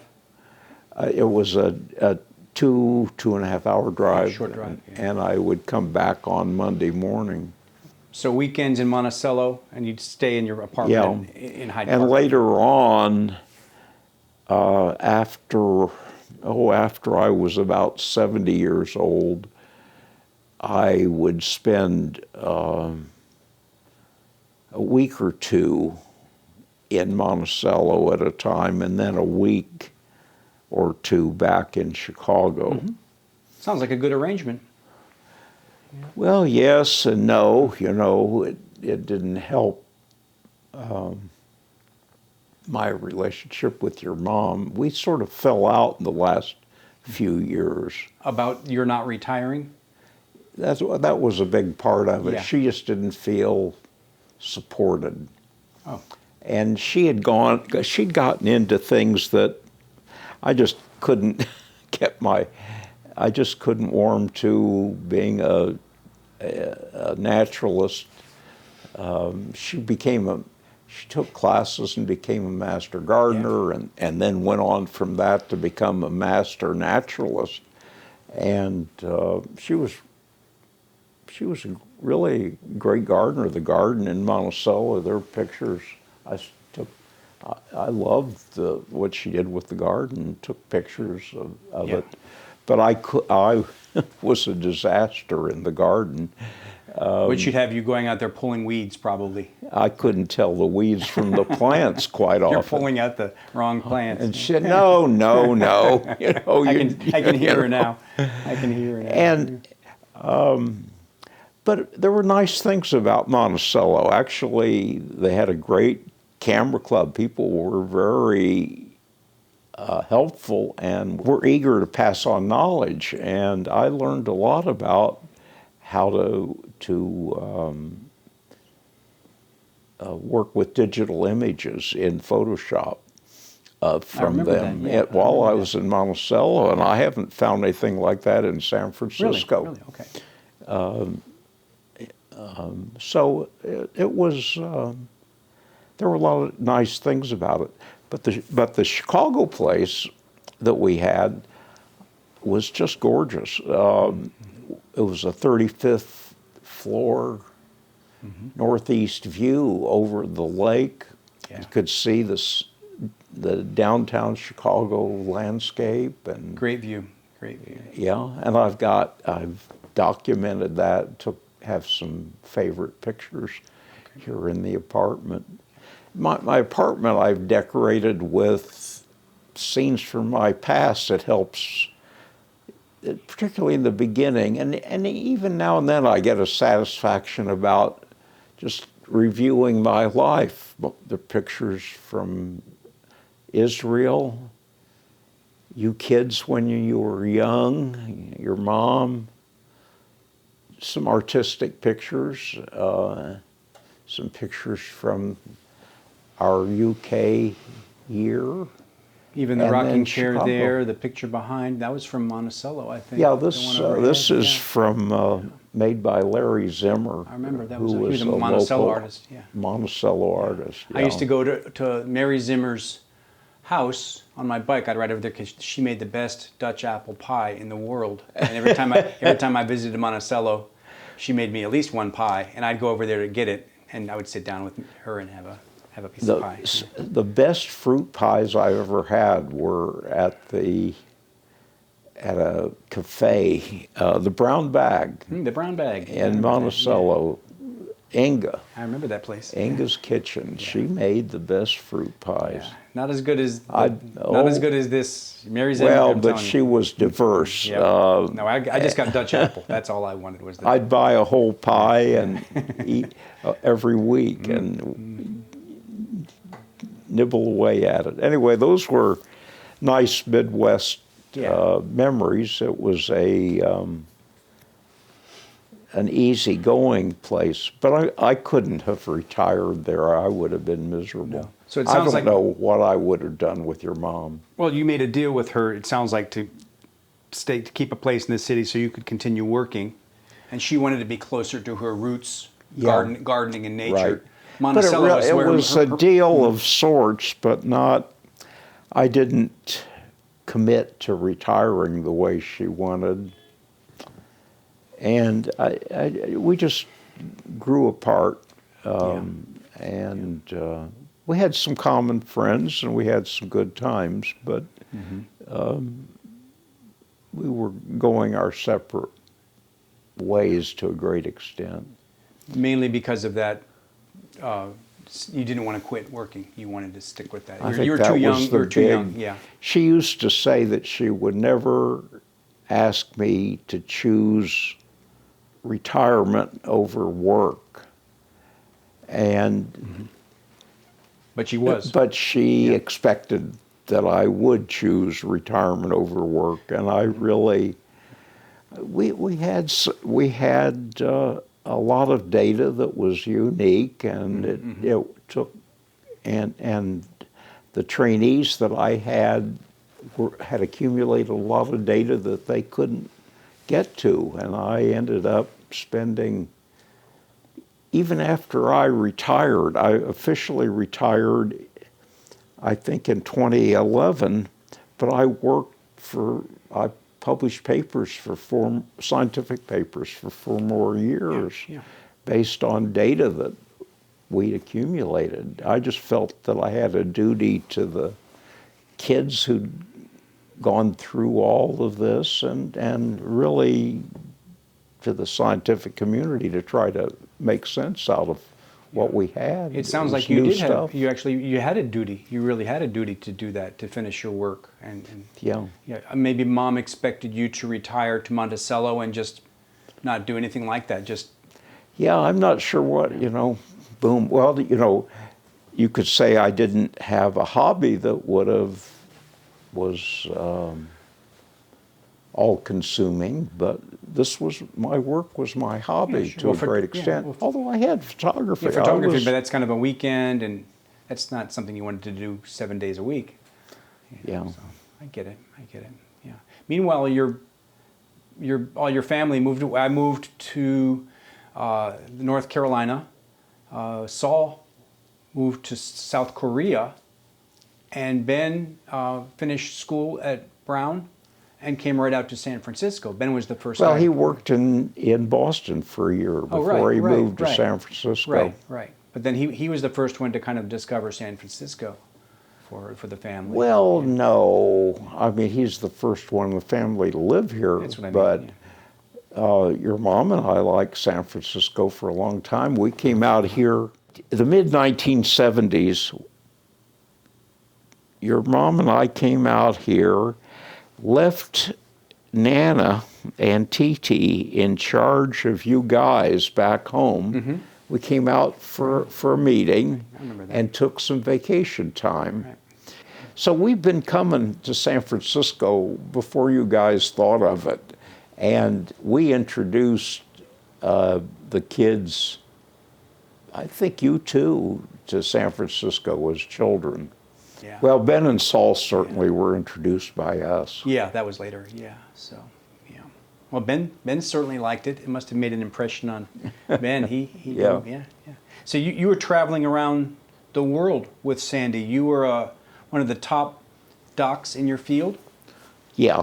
And you were going around the world with Sandy lecturing. And can you talk about that a little bit and tell me? So I had an explosion of trips. We must have traveled at least twice a year to Germany, France, Poland, Greece,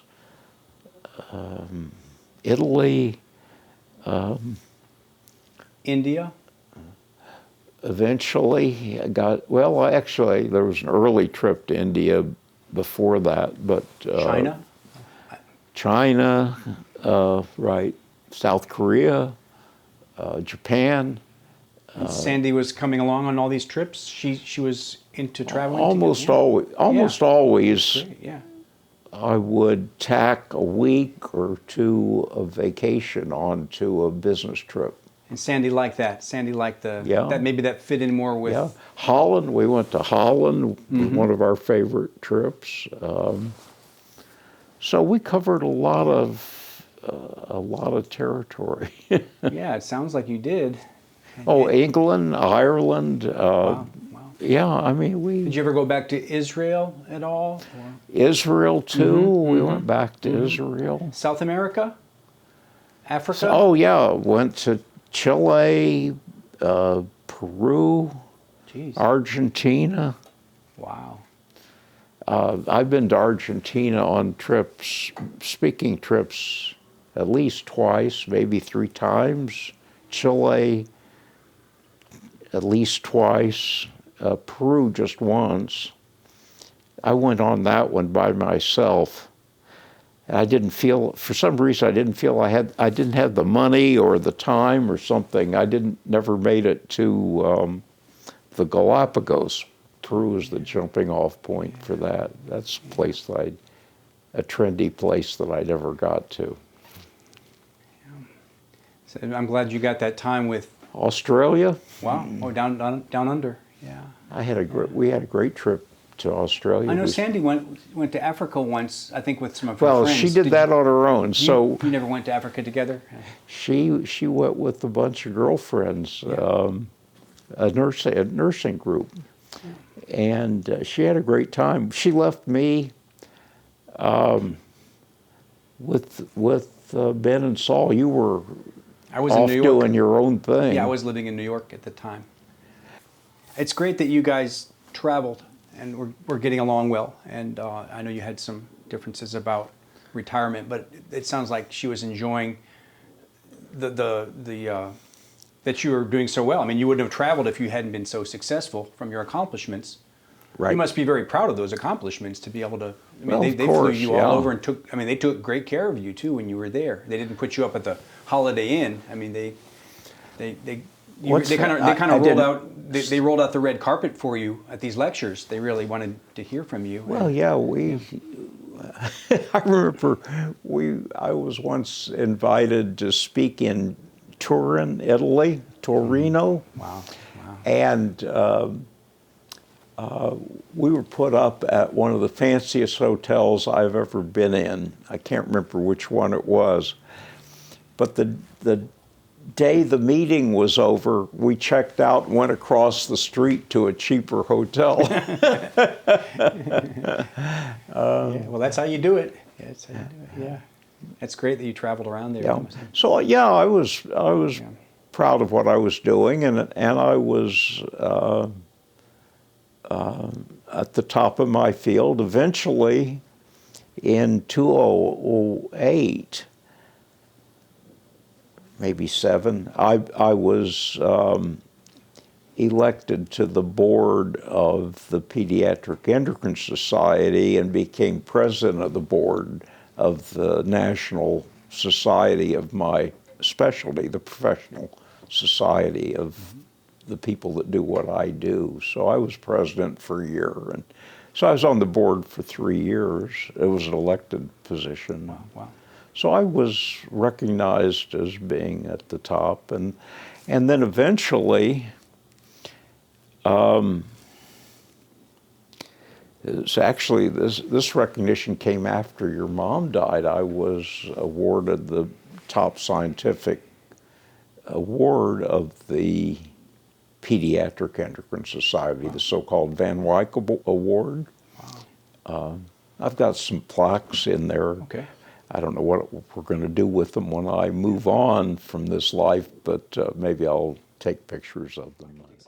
I was thinking about the Van Wyck Award that I got in 2018 from the society that I had mentioned to you, and I realized it had an important story about the how my retirement came about and how that related to your mom and I.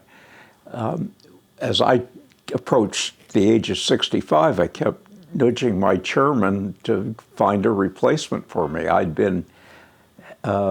established the endocrine group in pediatrics at the university in 1968, and I was still leading it after all those years. And I was approaching 65 years of age, and he didn't do anything. But finally, for other reasons, the dean of the medical school made a big hire of a dual pair of outstanding endocrinologists that he brought from Harvard. And one was a pediatric endocrinologist that was my successor, Sally Radovic, I should say, Sally Radovic. And she was given a huge package, millions of dollars worth of renovations and money to increase the size of the group and the scope of the research. And things were really going swimmingly for us. We got along well and prospered. We had a joint grant together, a big program project grant. And then in about 2004, the chairman of pediatrics was set to resign, and a search began for his successor. And Sally was encouraged to apply for the job of chair of pediatrics. And while she was in the middle of interviewing, the new dean, for whom she'd done a lot of work, worked hard as hell, but the new dean hired a chairman without even telling her while she was in the middle of interviewing, and she was furious, as she should have been. And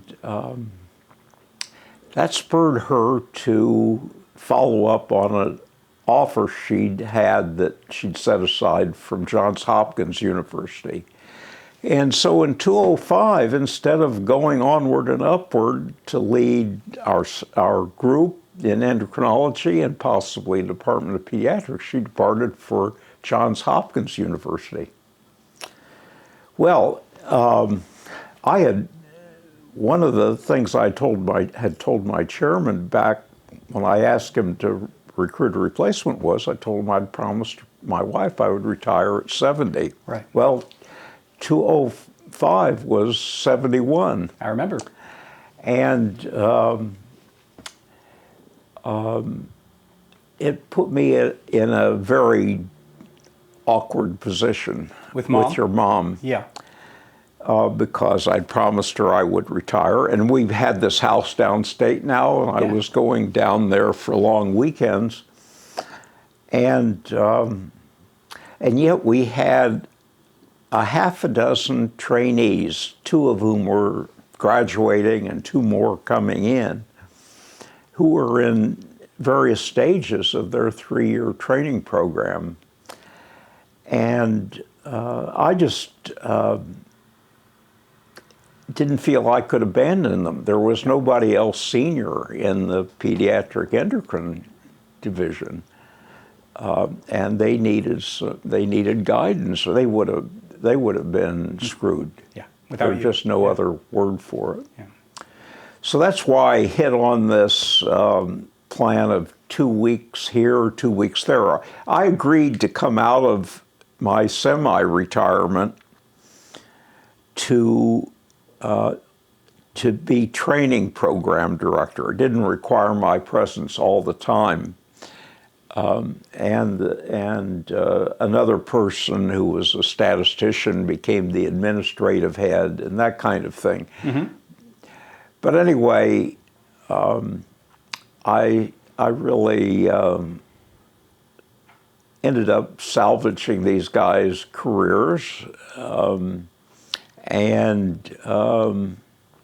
I think that was the straw that broke the camel's back with your mom. I think she was furious at Sally. She would never speak of her or be in the same room with her. Wow. Wouldn't at a meeting. She refused to go to meetings with me, refused to meet Sally. I've remained friends with Sally to this day because I understand that she was put in an impossible position by this dean who only lasted a year after she was gone. The president of the university got rid of him because it was such an egregious, that and other things were egregious.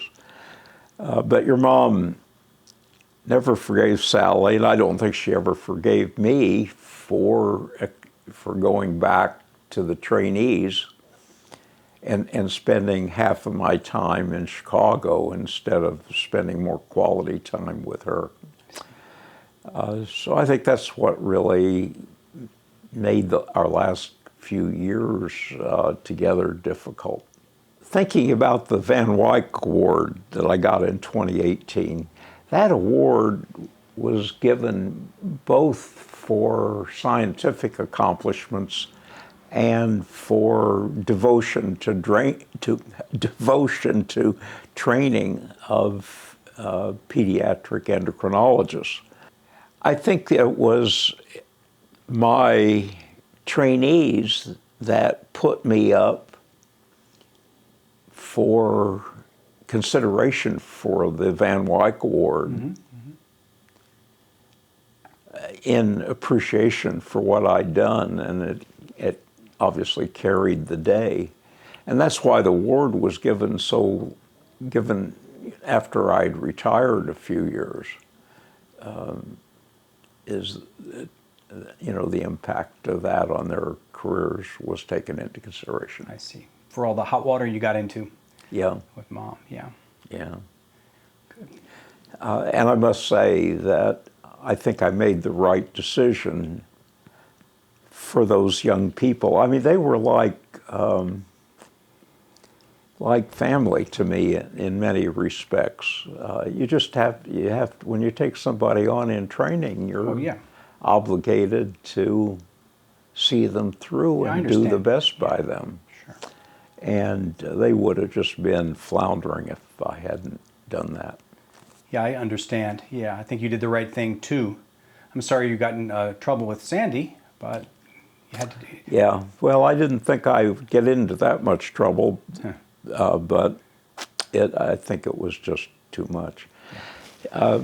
Your mom had an alcoholic father, and that stamped a lot of the ways she looked at life. She had felt abandoned by him in her adolescence. And so she was as independent and feisty as she was very sensitive to what she felt was abandonment. I think she probably put that in the abandonment slot. Too bad. Even though you went down to Monticello every weekend or so, right? You were down there quite a bit. I mean. Yeah, well, I was there half the time, but by then I was working at that point I was working 2 weeks in Chicago and 2 weeks in Monticello, not just long weekends in Monticello. So I thought it was going to suffice, but while I was in Monticello, I was doing work during the days. I don't know what I would have done if I hadn't done work. I wasn't a gardener Not a farmer. Whatnot. You don't have a tractor. Well, we were a long way from tractors, but you anyway. sit on the porch and chew tobacco and twiddle your thumbs. Yeah. Well, I think you made the right decision too, Pa. Well, thanks. Maybe Sandy was being a little harsh. I shouldn't judge as the camera guy, but it seems like maybe she was a little hard on you. I mean, that's my point of view, and she's not here to defend herself. She's not here to defend herself. If she was, you'd still be in trouble. That's for sure. Mom died in 2015, right? Yeah. Yeah. Suddenly, you had been traveling. I remember you were spending a lot of time down in Monticello. I was at a Pediatric Endocrine Society meeting it was April the 28th. Yeah, I remember. We had gone on separate trips. She had taken she left a couple days before me to take a tour of some grasslands down, I think it was Ozarks grasslands. Arkansas, perhaps. Arkansas, perhaps. I remember, yeah, she was on a road trip as well, and you were on the West Coast, I think. And I flew out a couple days later to San Diego, and when I was ready to come home, I called the morning that I was ready to come back. I called home to say, everything's on schedule. And Saul answered the phone, and there were EMTs in the background. Mm-hmm, mm-hmm. Saul had just called them. Yeah. It was really... Saul was home on summer vacation, right? He was staying with Sandy in Monticello. Saul was home from South Korea, I think it was, and had been there for a few weeks. He had come to Hawaii briefly, stayed with me a week or two, and then he was spending the summer with Mom on vacation. So he had just been with me, and as luck has it, he was with Mom when she passed in the night, which was very sudden. Yeah. She came home sick one night from her trip, and I think that weekend went by, and she was gone by Monday or Tuesday. With the flu, a bad flu. Monday she was gone. Monday morning, she told Saul that if she wasn't on Sunday, she told Saul that if she wasn't better Monday, she'd see the doctor. She was waiting to see her doc. And Monday she never woke up. Boy, wow! But Saul found her, and he called the medics, and it's just too late. Of course, she'd already passed. So. Yeah. That must have been really hard, Pa. I mean, to lose her so suddenly like that after getting that home down there and working things out so that you were, Well, I came home immediately. Of course, yeah. And let you guys know, and you all gathered as soon as you could get there. Yeah. We sure did. We met back in Monticello. Everybody flew home. So yeah. Yeah, that must have been hard. I mean, you weren't anticipating that. I don't know what else to say on that. It must be hard, and I don't know how you got through it really in the middle of. You were still in Chicago, but you had this home in Monticello by yourself. Well, it was a shock. First of all, it was a big shock, and I felt guilty for not being there, but of course there was no reason to anticipate anything was going to happen. Of course, your mom, what had happened is that your mom, there were two things that your mom really, two things that gave her a lot of pleasure. One was gardening, and another, she loved her spas. Back in Chicago, she would go to the Luxor baths. the Luxor baths. Yes, a Russian Belmont steam house. Yeah, I'd been there a long time ago, yeah. And turns out that both those things are risk factors for getting an atypical form of tuberculosis. Bird tuberculosis doesn't usually affect people. It affects people with HIV whose immune systems are screwy. And you know, your mom had a sort of a screwy immune system, but not HIV related, but she lost the pigment of her skin, a lot of it the last few years of her life, and had a thyroid condition that's due to autoimmunity. Oh. And I think, although there's, to my knowledge, there's not a clear scientific explanation, I think all those things are interrelated. But anyway, I think somehow that atypical TB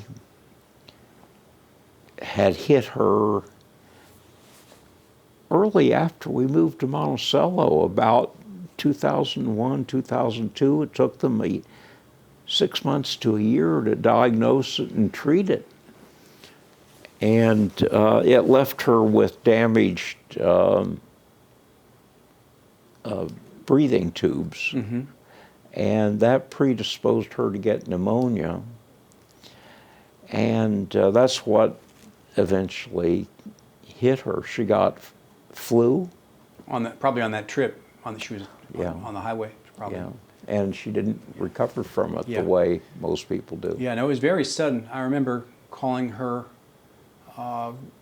that weekend. I just had a notion to call her because I haven't spoken to her since you guys had been in Hawaii about a month or two earlier. You'd come out for your Hawaii trip, and I hadn't spoken with her since then. So I said, let me call Mom and say hi. And she had just gotten back from her trip and told me she wasn't feeling well. But she appreciated the call, and she would give me a call when she was, I said, call me when you're feeling better. And that was Saturday or something. And then, of course, she didn't. And I think I called you even, and when you were on your trip, and I said, you maybe check in with Mom. She doesn't seem like she's feeling very well. I don't know if you remember that or not. But sure enough, she died on that Monday. And but I'm glad at least I called that time to say hi and that I loved her. But yeah, very, very fast. And she, of course, wanted nobody to make any fuss about it at all, as usual. And I was just going to wait and see her doctor on Monday. But yeah, if she had just gotten into, well, who knows what would have happened. But. Well, when you guys all gathered, she didn't want any kind of service. But you remember that I just thought that we got to have some sort of memorial for her. She had a number of friends. She was very active in the nursing home there. Oh, yeah. So we had a nice turnout, just had a simple memorial. And I remember, yeah. You guys were all there. Yeah. And, So you're left with the country home. You must have had a hard time deciding, or was it hard for you to decide what to do at the home? Did you want to stay there? Did you want to live in Chicago? No, it wasn't that hard. Once your mom was gone, I realized immediately, and I think I talked about it with you guys while you were down, that I was going to give up the home and decided really quickly that I would move to San Francisco. Yeah, it was pretty quick. You decided not only to sell the Monticello home, but that you didn't want to be in Chicago anymore. You wanted to be closer to your family. Yeah, well, I didn't have any family in Chicago, and I had decided that really I needed, at this stage of my life now, 2015, I was, 80, what year were 79. What year were you born? I'm sorry. Pardon me? What year were you born in? 34. So I was 79 years old, and I really was ready to retire. Yeah. And that just spurred it. Yeah. So you made the decision very quickly, and then it took like a year to actually pull it off, to get... Oh, yeah. Well, I had 2 homes to sell. I had to sell the home in Monticello, and I shipped stuff to you guys, what you wanted, sold what I could, had an estate sale there, and then I had to repeat that in Chicago. Right. So did more of that. So I downsized that. We had a, 1, 2, 3 bedroom home in Monticello. Actually, you could count that attic room as a 4th room. Yeah. And so that had to be closed down. There was a basement there too, full of stuff. I mean, not full, but there was a lot of stuff there. Right. So. And then I had a 2-bedroom condo in Chicago. Jeez. And I had to close that down and move into this 1-bedroom apartment here. Here in San Francisco. Yeah. Yeah, we had looked at real estate together with a realtor, and you were looking in Oakland, you were looking in South Market. We were looking at several apartments. So I came out here in, I think the spring, was it, before I moved, spring of 2016? I'd have to check. No, it was late 2015. I came out here in the fall of 2015 and looked at places. Right. I stayed with Ben for 2 weeks. You came out. You and I did a lot of looking together. You helped me. Ben helped me. It was around the same time of year, around Halloween. Pardon me? It was around the same time of year, right around Halloween, that you were looking. You'd come to some Halloween parties with us, and yeah, that's right. Yeah. Everybody wanted you. Everybody was happy that you were moving to San Francisco, and it seemed like things were really starting to fall into place for you, for all your efforts closing up shop in Monticello and in Chicago. I mean, that was a huge effort, and then to consolidate and move out to San Francisco. Yeah. So after that, it seemed like things really started to blossom for you here. You were meeting new friends, and you found San Francisco Towers as opposed to living by yourself, we were all really relieved about that you had, if you needed, somebody would be there to take care of you if something happened. Well, that was part of the idea. Moving into this retirement community, it was a big psychological step, but it was the best thing, I thought, for me and also for you kids, because I didn't want to rely on Ben, because Ben and Viv have these 2 kids, and taking care of kids is a full-time job when you've got a real professional career. And, yeah, they're both very busy. And so anyway, it relieved, it made me self-sufficient and not totally reliant on kids, although I'm glad for your help, and now and then I've needed Ben's help. Or Viv's. They've been very good. San Francisco Towers, you've used their facilities here when you had some knee surgery and stuff like that. There's a skilled nursing facility here that I've taken advantage of because I all of a sudden needed a bunch of back surgery. And you also have the great and wonderful dining facility here. I had dinner with you last night, and it's really, really nice down there. Great wine, great food, friendly service. And it's right downstairs. Plus mainly you're meeting. Well, I wouldn't have moved here if the food weren't good. And there's a Starbucks on the corner. Yeah, you were telling me about the downstairs, good food. You were meeting a lot of new people. You had instant, not friends, but you weren't by yourself. You were meeting people in your age group, in your community. Right. Well, of course, the main thing was, I thought I was a self-sufficient guy, but after about a few months here, I was feeling lonely, and I realized, well, I was very lonely, and some of the new friends I'd made here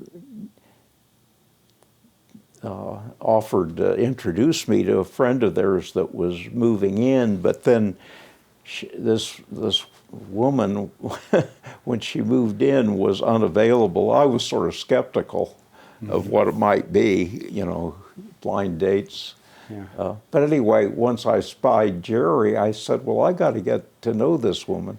She reminded me a bit of your mom, who... Geri, you didn't... Geri did. By this age, your mother had white, silvery hair, and Geri has white, silvery hair. Of course, Geri had been a brunette, but you would never know it. Anyway,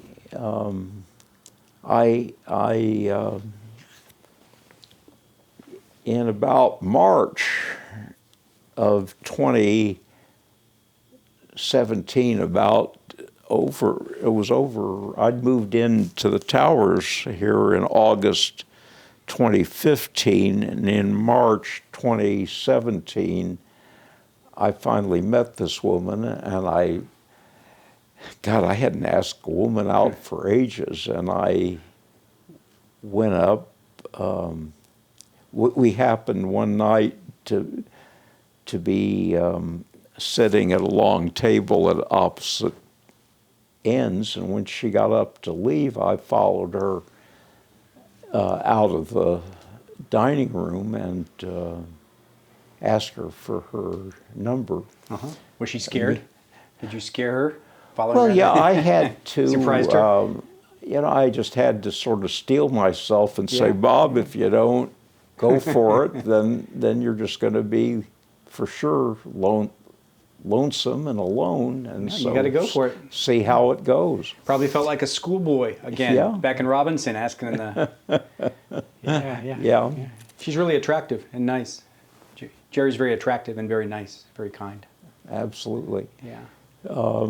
So you agreed to meet for a dinner date or something like that? Or? Yeah, I don't remember all the details. I think we probably dined here together downstairs a time or two. So you just met her here for dinner? Yeah. But then I asked her out, and our first date was to Chez Maman, which is a family favorite. But I was just thinking about that the other day, that it's not a typical place to invite somebody on a first date. I certainly wasn't trying to impress her with going to a fancy place, but I just thought it was a comfortable place, off the beaten track. It's not on best lists. No, it's a best casual. list. At least you didn't take her out to a pizza place, like you did my mom. Well, but your mom and I, right. That was a whole different. We had a history with that pizza place. Sure. But anyway, that was that, and we had some low key dates, and one thing led to another, and we've had a nice relationship. And how long have you been seeing her now? How long have you been? Well, since really we were clearly a couple by August of 2017. So I moved in here 6 or 7 years 2016, now. and by August 2017 we were a couple, and the talk of the towers, this place is sort of like a college dorm. Everybody is, chat. And of course, but anyway, we've been together all that time. COVID shut everything down in San Francisco in 2020, and you guys at least had each other's company within San Francisco towers. I think you weren't able to see each other. Tell me about that. That must have been strange during COVID and lockdown in the San Francisco. Well, it was strange for the whole world. Yeah, I meant for you though. Your experience. I was thought that we should move in together, but she was very rules bound. So you could see each other, but not, or you could visit each other. How did that work? I can't remember very well. Okay, it was a strange year. So Yeah. 2 years, strange 2 years. That was amazing. Were you able to see your family at all during that time? Did Ben? Yeah, we did. We got together outdoors, took walks together. Ben is a unique person. He's got his mother's and my best qualities, I would say. He's very bright, which he owes to both of us, and he's very personable, which he owes to a great extent to his mom. And he's much more of he's an extrovert, whereas I'm not. Anyway, he's really, it's very clear that Ben is is talented in what he does, and he's made his own way. It's really quite remarkable. He's been working as the controller for 16 years, I believe. Yeah, he's on his second term. Yeah, the middle of it. Yeah, 17 years. He's seen many mayors come and go, and He started in the. Well, this is Ben's story to tell, not mine. A little bit, yeah. He started with Willie Brown, though, the infamous mayor. Right, I remember Willie, yeah. Downtown he Willie was Brown. Willie Brown's budget analyst. Can you believe it? he was Ben was a young guy. I remember Ben started out, he came out here to San Francisco to establish residence to go to graduate school in urban studies. He got a job as a fiscal analyst in the mayor's office in Willie Brown's administration to make ends meet. And he kept getting promotions, offers that he couldn't refuse. It doesn't surprise me. He's a good guy. He never got he turned down law school. Wow. Whatnot. You must be very proud of him. Yeah. I wanted to ask you about how you think AI might be affecting the future and medical advances and positive changes and negative changes. Well, it might be a big thing here in San Francisco. Some of it's pretty obvious medically. It ought to automate the reading of X-rays and improve reading of mammograms and lung cancer and whatnot. It'll help with new drug design. It's going to revolutionize. It'll be as big a change as the internet itself, I think. It affects every field, but of course it has its dangers politically, in particular. What are those? But and you know as well as I do what that is. You know what those dangers are, and I'm no expert on it. I don't. I've dabbled with it. I'm writing a history of my field of research. I submitted a first draft, and we'll see what medical things undergo peer review, so I'm waiting for it to come back. But I was advised by one of my colleagues that I ought to add to my own reflections on the history of my field the historical basis for what's going on for ovarian research. Okay. And so, since I wasn't really familiar with it, I turned to Chat GPT, to the first AI program that was released, and ask it to ask the question to give me some information on the history of the discovery of the ovary and ovarian hormones with scientific references. And it helped you? And it just immediately spit out a page with a whole bunch of references. Wow. Yeah, wow. Like but they were all bogus. Really? Yeah. I mean, it wasn't accurate? Some of them were in German. Oh, wow. So it just looked through the web and found a bunch of stuff and basically copied and pasted it. There was just a little kernel here and there that I could use. Okay. I ended up going to Wikipedia and then checking on those sources to get at you got to check your sources. Mm-hmm. Anyway, that's the first iteration of AI. Yeah. That was publicly released. But, garbage in, garbage out Yeah. is an old data Yeah. mantra. It's got a long ways to go, AI. Yeah. But it's going. It's just getting there. You got to be careful. Yeah. Do you have any advice to the future doctors, not just of America, but of the world regarding that? Or, I don't know, anything you wanted to pass on? A grant? You're an expert at grant writing, funding a research lab. Anything like that you wanted to talk about? Or? Everything changes.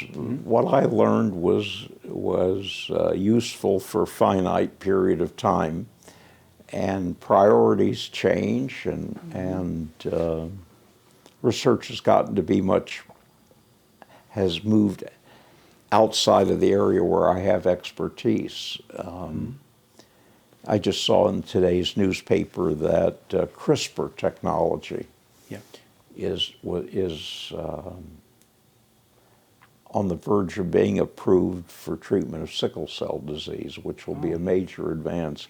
But all this is new since I had a laboratory, and I have no experience with it. And although I have some general idea about how it works, I don't really know the specifics of it. The game has changed a lot. Yeah, and it's changing all the time. Medical research goes, there have been tremendous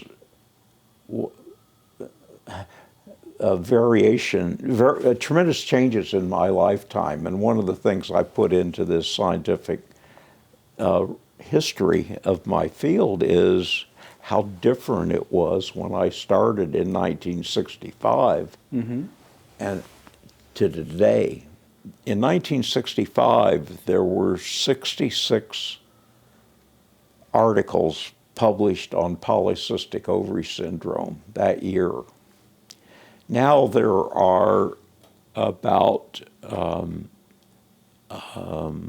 over 100 a month. Wow. So there's, actually there's about 1,500, 1,600 papers a year published on this. So a plot just shows it rising exponentially over time. I'll bet some of those guys are checking their facts based on some of your research. I mean, they're probably using some of your data in their Well, they careers. don't use my data, but they use what I published. Right. Oh yeah, I've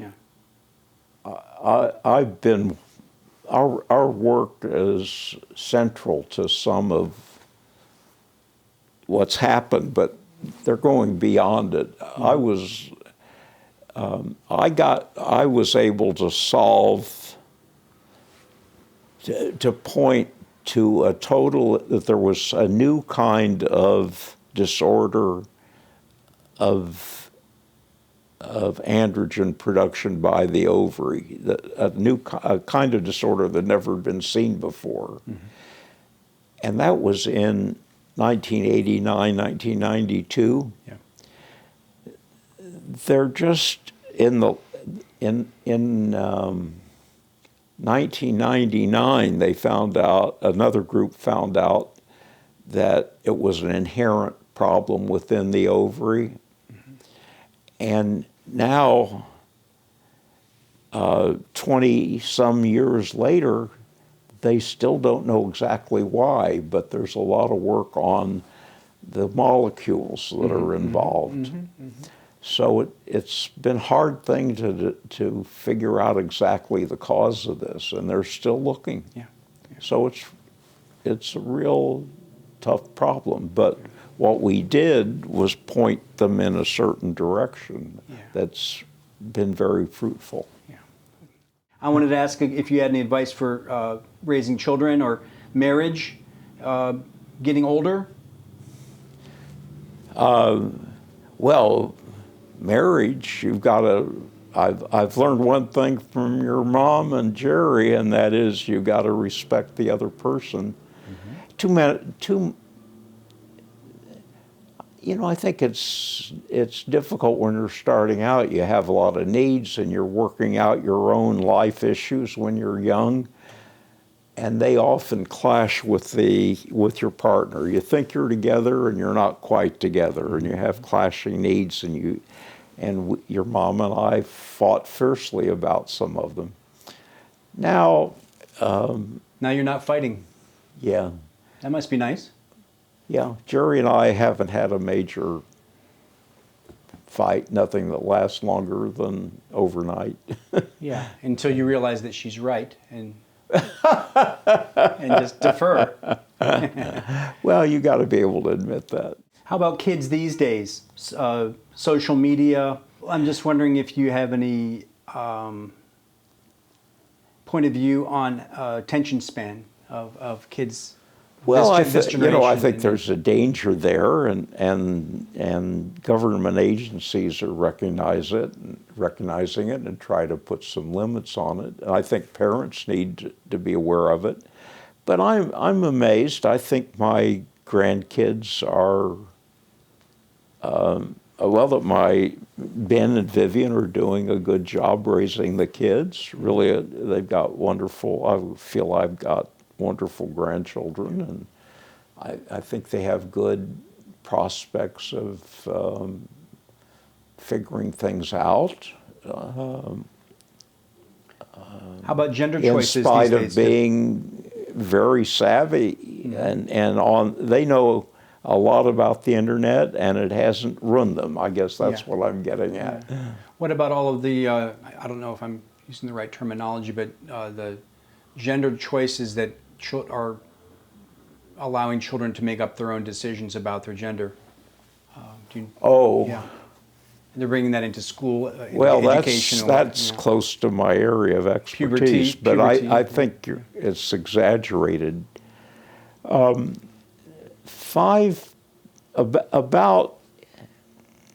5% of the, basically biological processes all have an error rate. And the error, and normal is defined as what happens 95 to 97% of the time. Mm-hmm. And the body, and that goes on in the embryo, in the generation of the body form. So 95 to 97% of us are either typical, are identifiable clearly as boys or girls. Yeah. Sometimes that goes wrong. And a few percent of people have genitals that you can't tell male from female. And those kids have gender identity problems. But somewhere in that 5%, there are people that look perfectly normal, mm-hmm. either male or female. Mm-hmm. But there's something that didn't work out as far as mechanism of sex hormone action, and they are atypical, gender atypical. And that's where, and I think one of these days, the biological basis for this will be discovered. Mm-hmm. But right now, we're in an era where the general population is very confused about this.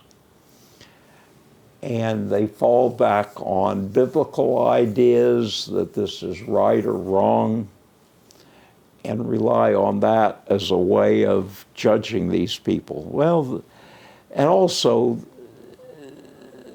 one of the downsides of all this hyper-social influencing business mm-hmm.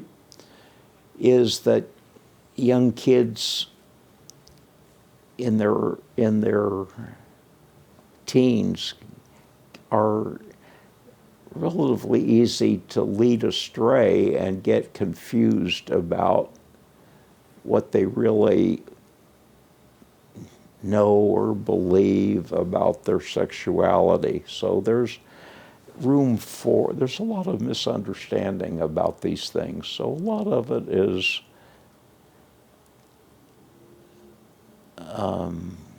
unfortunate. But there is a real group of people,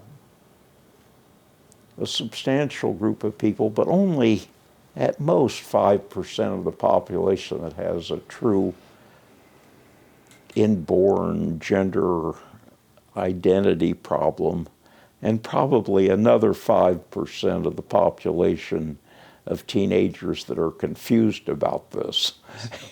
Socially confused. Yeah, and just don't know what the hell, they're having general social problems, and they decide for whatever reason, focus on gender as an issue. State of affairs in America, do you have hope for the country like your parents did when they came here? Well, I America. have long thought, since World War II, when the Holocaust atrocities were discovered, and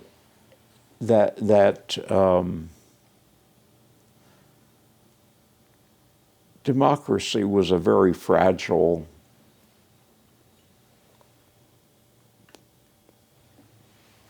entity, and most people, I think everything's that democracy. Let me rephrase that. I think that when you're young, you think that America's great and democracy is great and American democracy is the best of all. But if you study democracy at all, you realize that our founding fathers had to make compromises. Slavery is the best known of those. But there are others that are not perfect, and there may be other solutions that would have been better. And I think democracy is a fragile thing, and Trumpism is a lesson that democracy is fragile, and I think the current environment is fragile. I think that the majority of people will repudiate Trump and Trumpism in the next election, but we'll see. We'll see in the next few years, won't we? Yeah. But I'm not. Are you optimistic about it? I'm not. You cannot take it for granted that it's going to straighten itself out. No. I think people have to be aware, and I'm not sure what it'll take to preserve it. You sound sort of hot and cold on it, like you're not sure. I was asking about hope. That's right. I think the odds are that we'll pull through it, that enough people will have common sense and be able to see demagogues for what they are. But boy, there are a lot of people that are easily misled. And I've known since I was a kid that people are easily misled. Yeah. Just an awful lot of people. And I'm a person who respects facts. Mm-hmm. But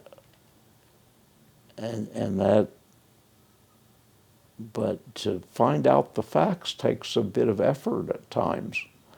And most people there's a sizable number of people, I should say, in this country, a sizable number of people in this country that not discriminating of what real facts are. Or searching for their own facts to... You know, like if Trump says it's fake news, it's fake news. I mean, you know. Or if a computer, ChatGPT, says it's it's this or that, they'll people aren't take going the to word for people aren't it, going or to check Fox the News, right, or right. Facebook, or Google, or whatever. Yeah. That's not. It's not. Your grandkids are definitely going to see this interview if they'll sit down for long enough to watch it, and maybe your great grandkids someday will see this video. Do you have any kind of a message to them, or anything you'd like to say to the future kids coming along, your family in the future that might be watching this? I mean, No. This is. Oh, come on! You can't go out on that. You can't go. I want you to say something towards your family, and all I can do is with this interview is tell them where they came from, so to speak. My grandparents hardly spoke English, and they lived in dark rooms, and I hardly knew them. So my grandkids have a chance to get an idea where they come from, so to speak. That's why I'm interested in putting this out there, and I appreciate your putting it together, Tom. No, I appreciate you giving me the time, Pa. It's been great to get all the details here, some I didn't know about. So, yeah. Well, you know, I would hope that they realize, I guess you're right, I think education, you should be a lifelong learner. That's my advice. Don't stop learning. Yeah. Keep on learning, yeah. Yeah. Keep your eyes open and realize that things are going to change, and you have to be able to go with the flow, but be sure you don't go with the wrong flow. You gotta get on the right train. Well, there are a lot of right trains, but education, I think, and lifelong learning are key things in life. You don't have any control over it, over the hand you're dealt. What you have control over is what you do with the hand you're dealt. So, well, that's it. You've got control over what to do with the hand you're dealt. And then you're responsible for your decisions. Yeah. Nobody else is responsible for them once you get to... Yeah, got to own your decisions and the responsibility. Yeah. Once you get to be a young adult, you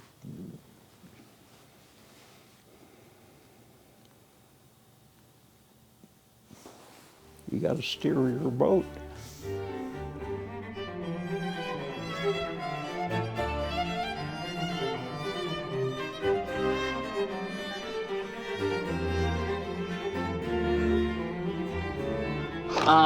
No, this is playback. What I wanted to ask is, do you understand what I'm going to ask? Yeah. Okay. Yeah, Okay. yeah. They had enough food, and They have a silent days. of course when they saw Ellis Island, to them, I guess, heaven. You saw the Statue of Liberty. Yeah. And just the idea of being, as I said, the King of Ellis Island, it was just like paradise. That's what Dad's trying to say. Thoughts of finally reaching paradise was a source of elation. How many people were you traveling with? Were you on the ship? I booked it. I mean, with traveling with you, your mother. His mother and his sister.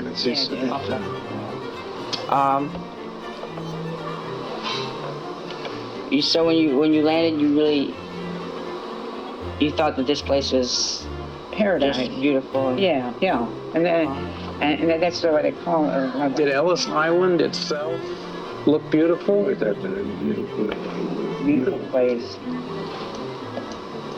Were you, well, When you were in Ellis Island, did it take long to get into Check out. and get into the city itself?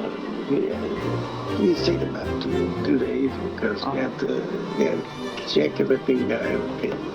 Uh-huh. Did you know anybody that had to go back? Everybody was healthy and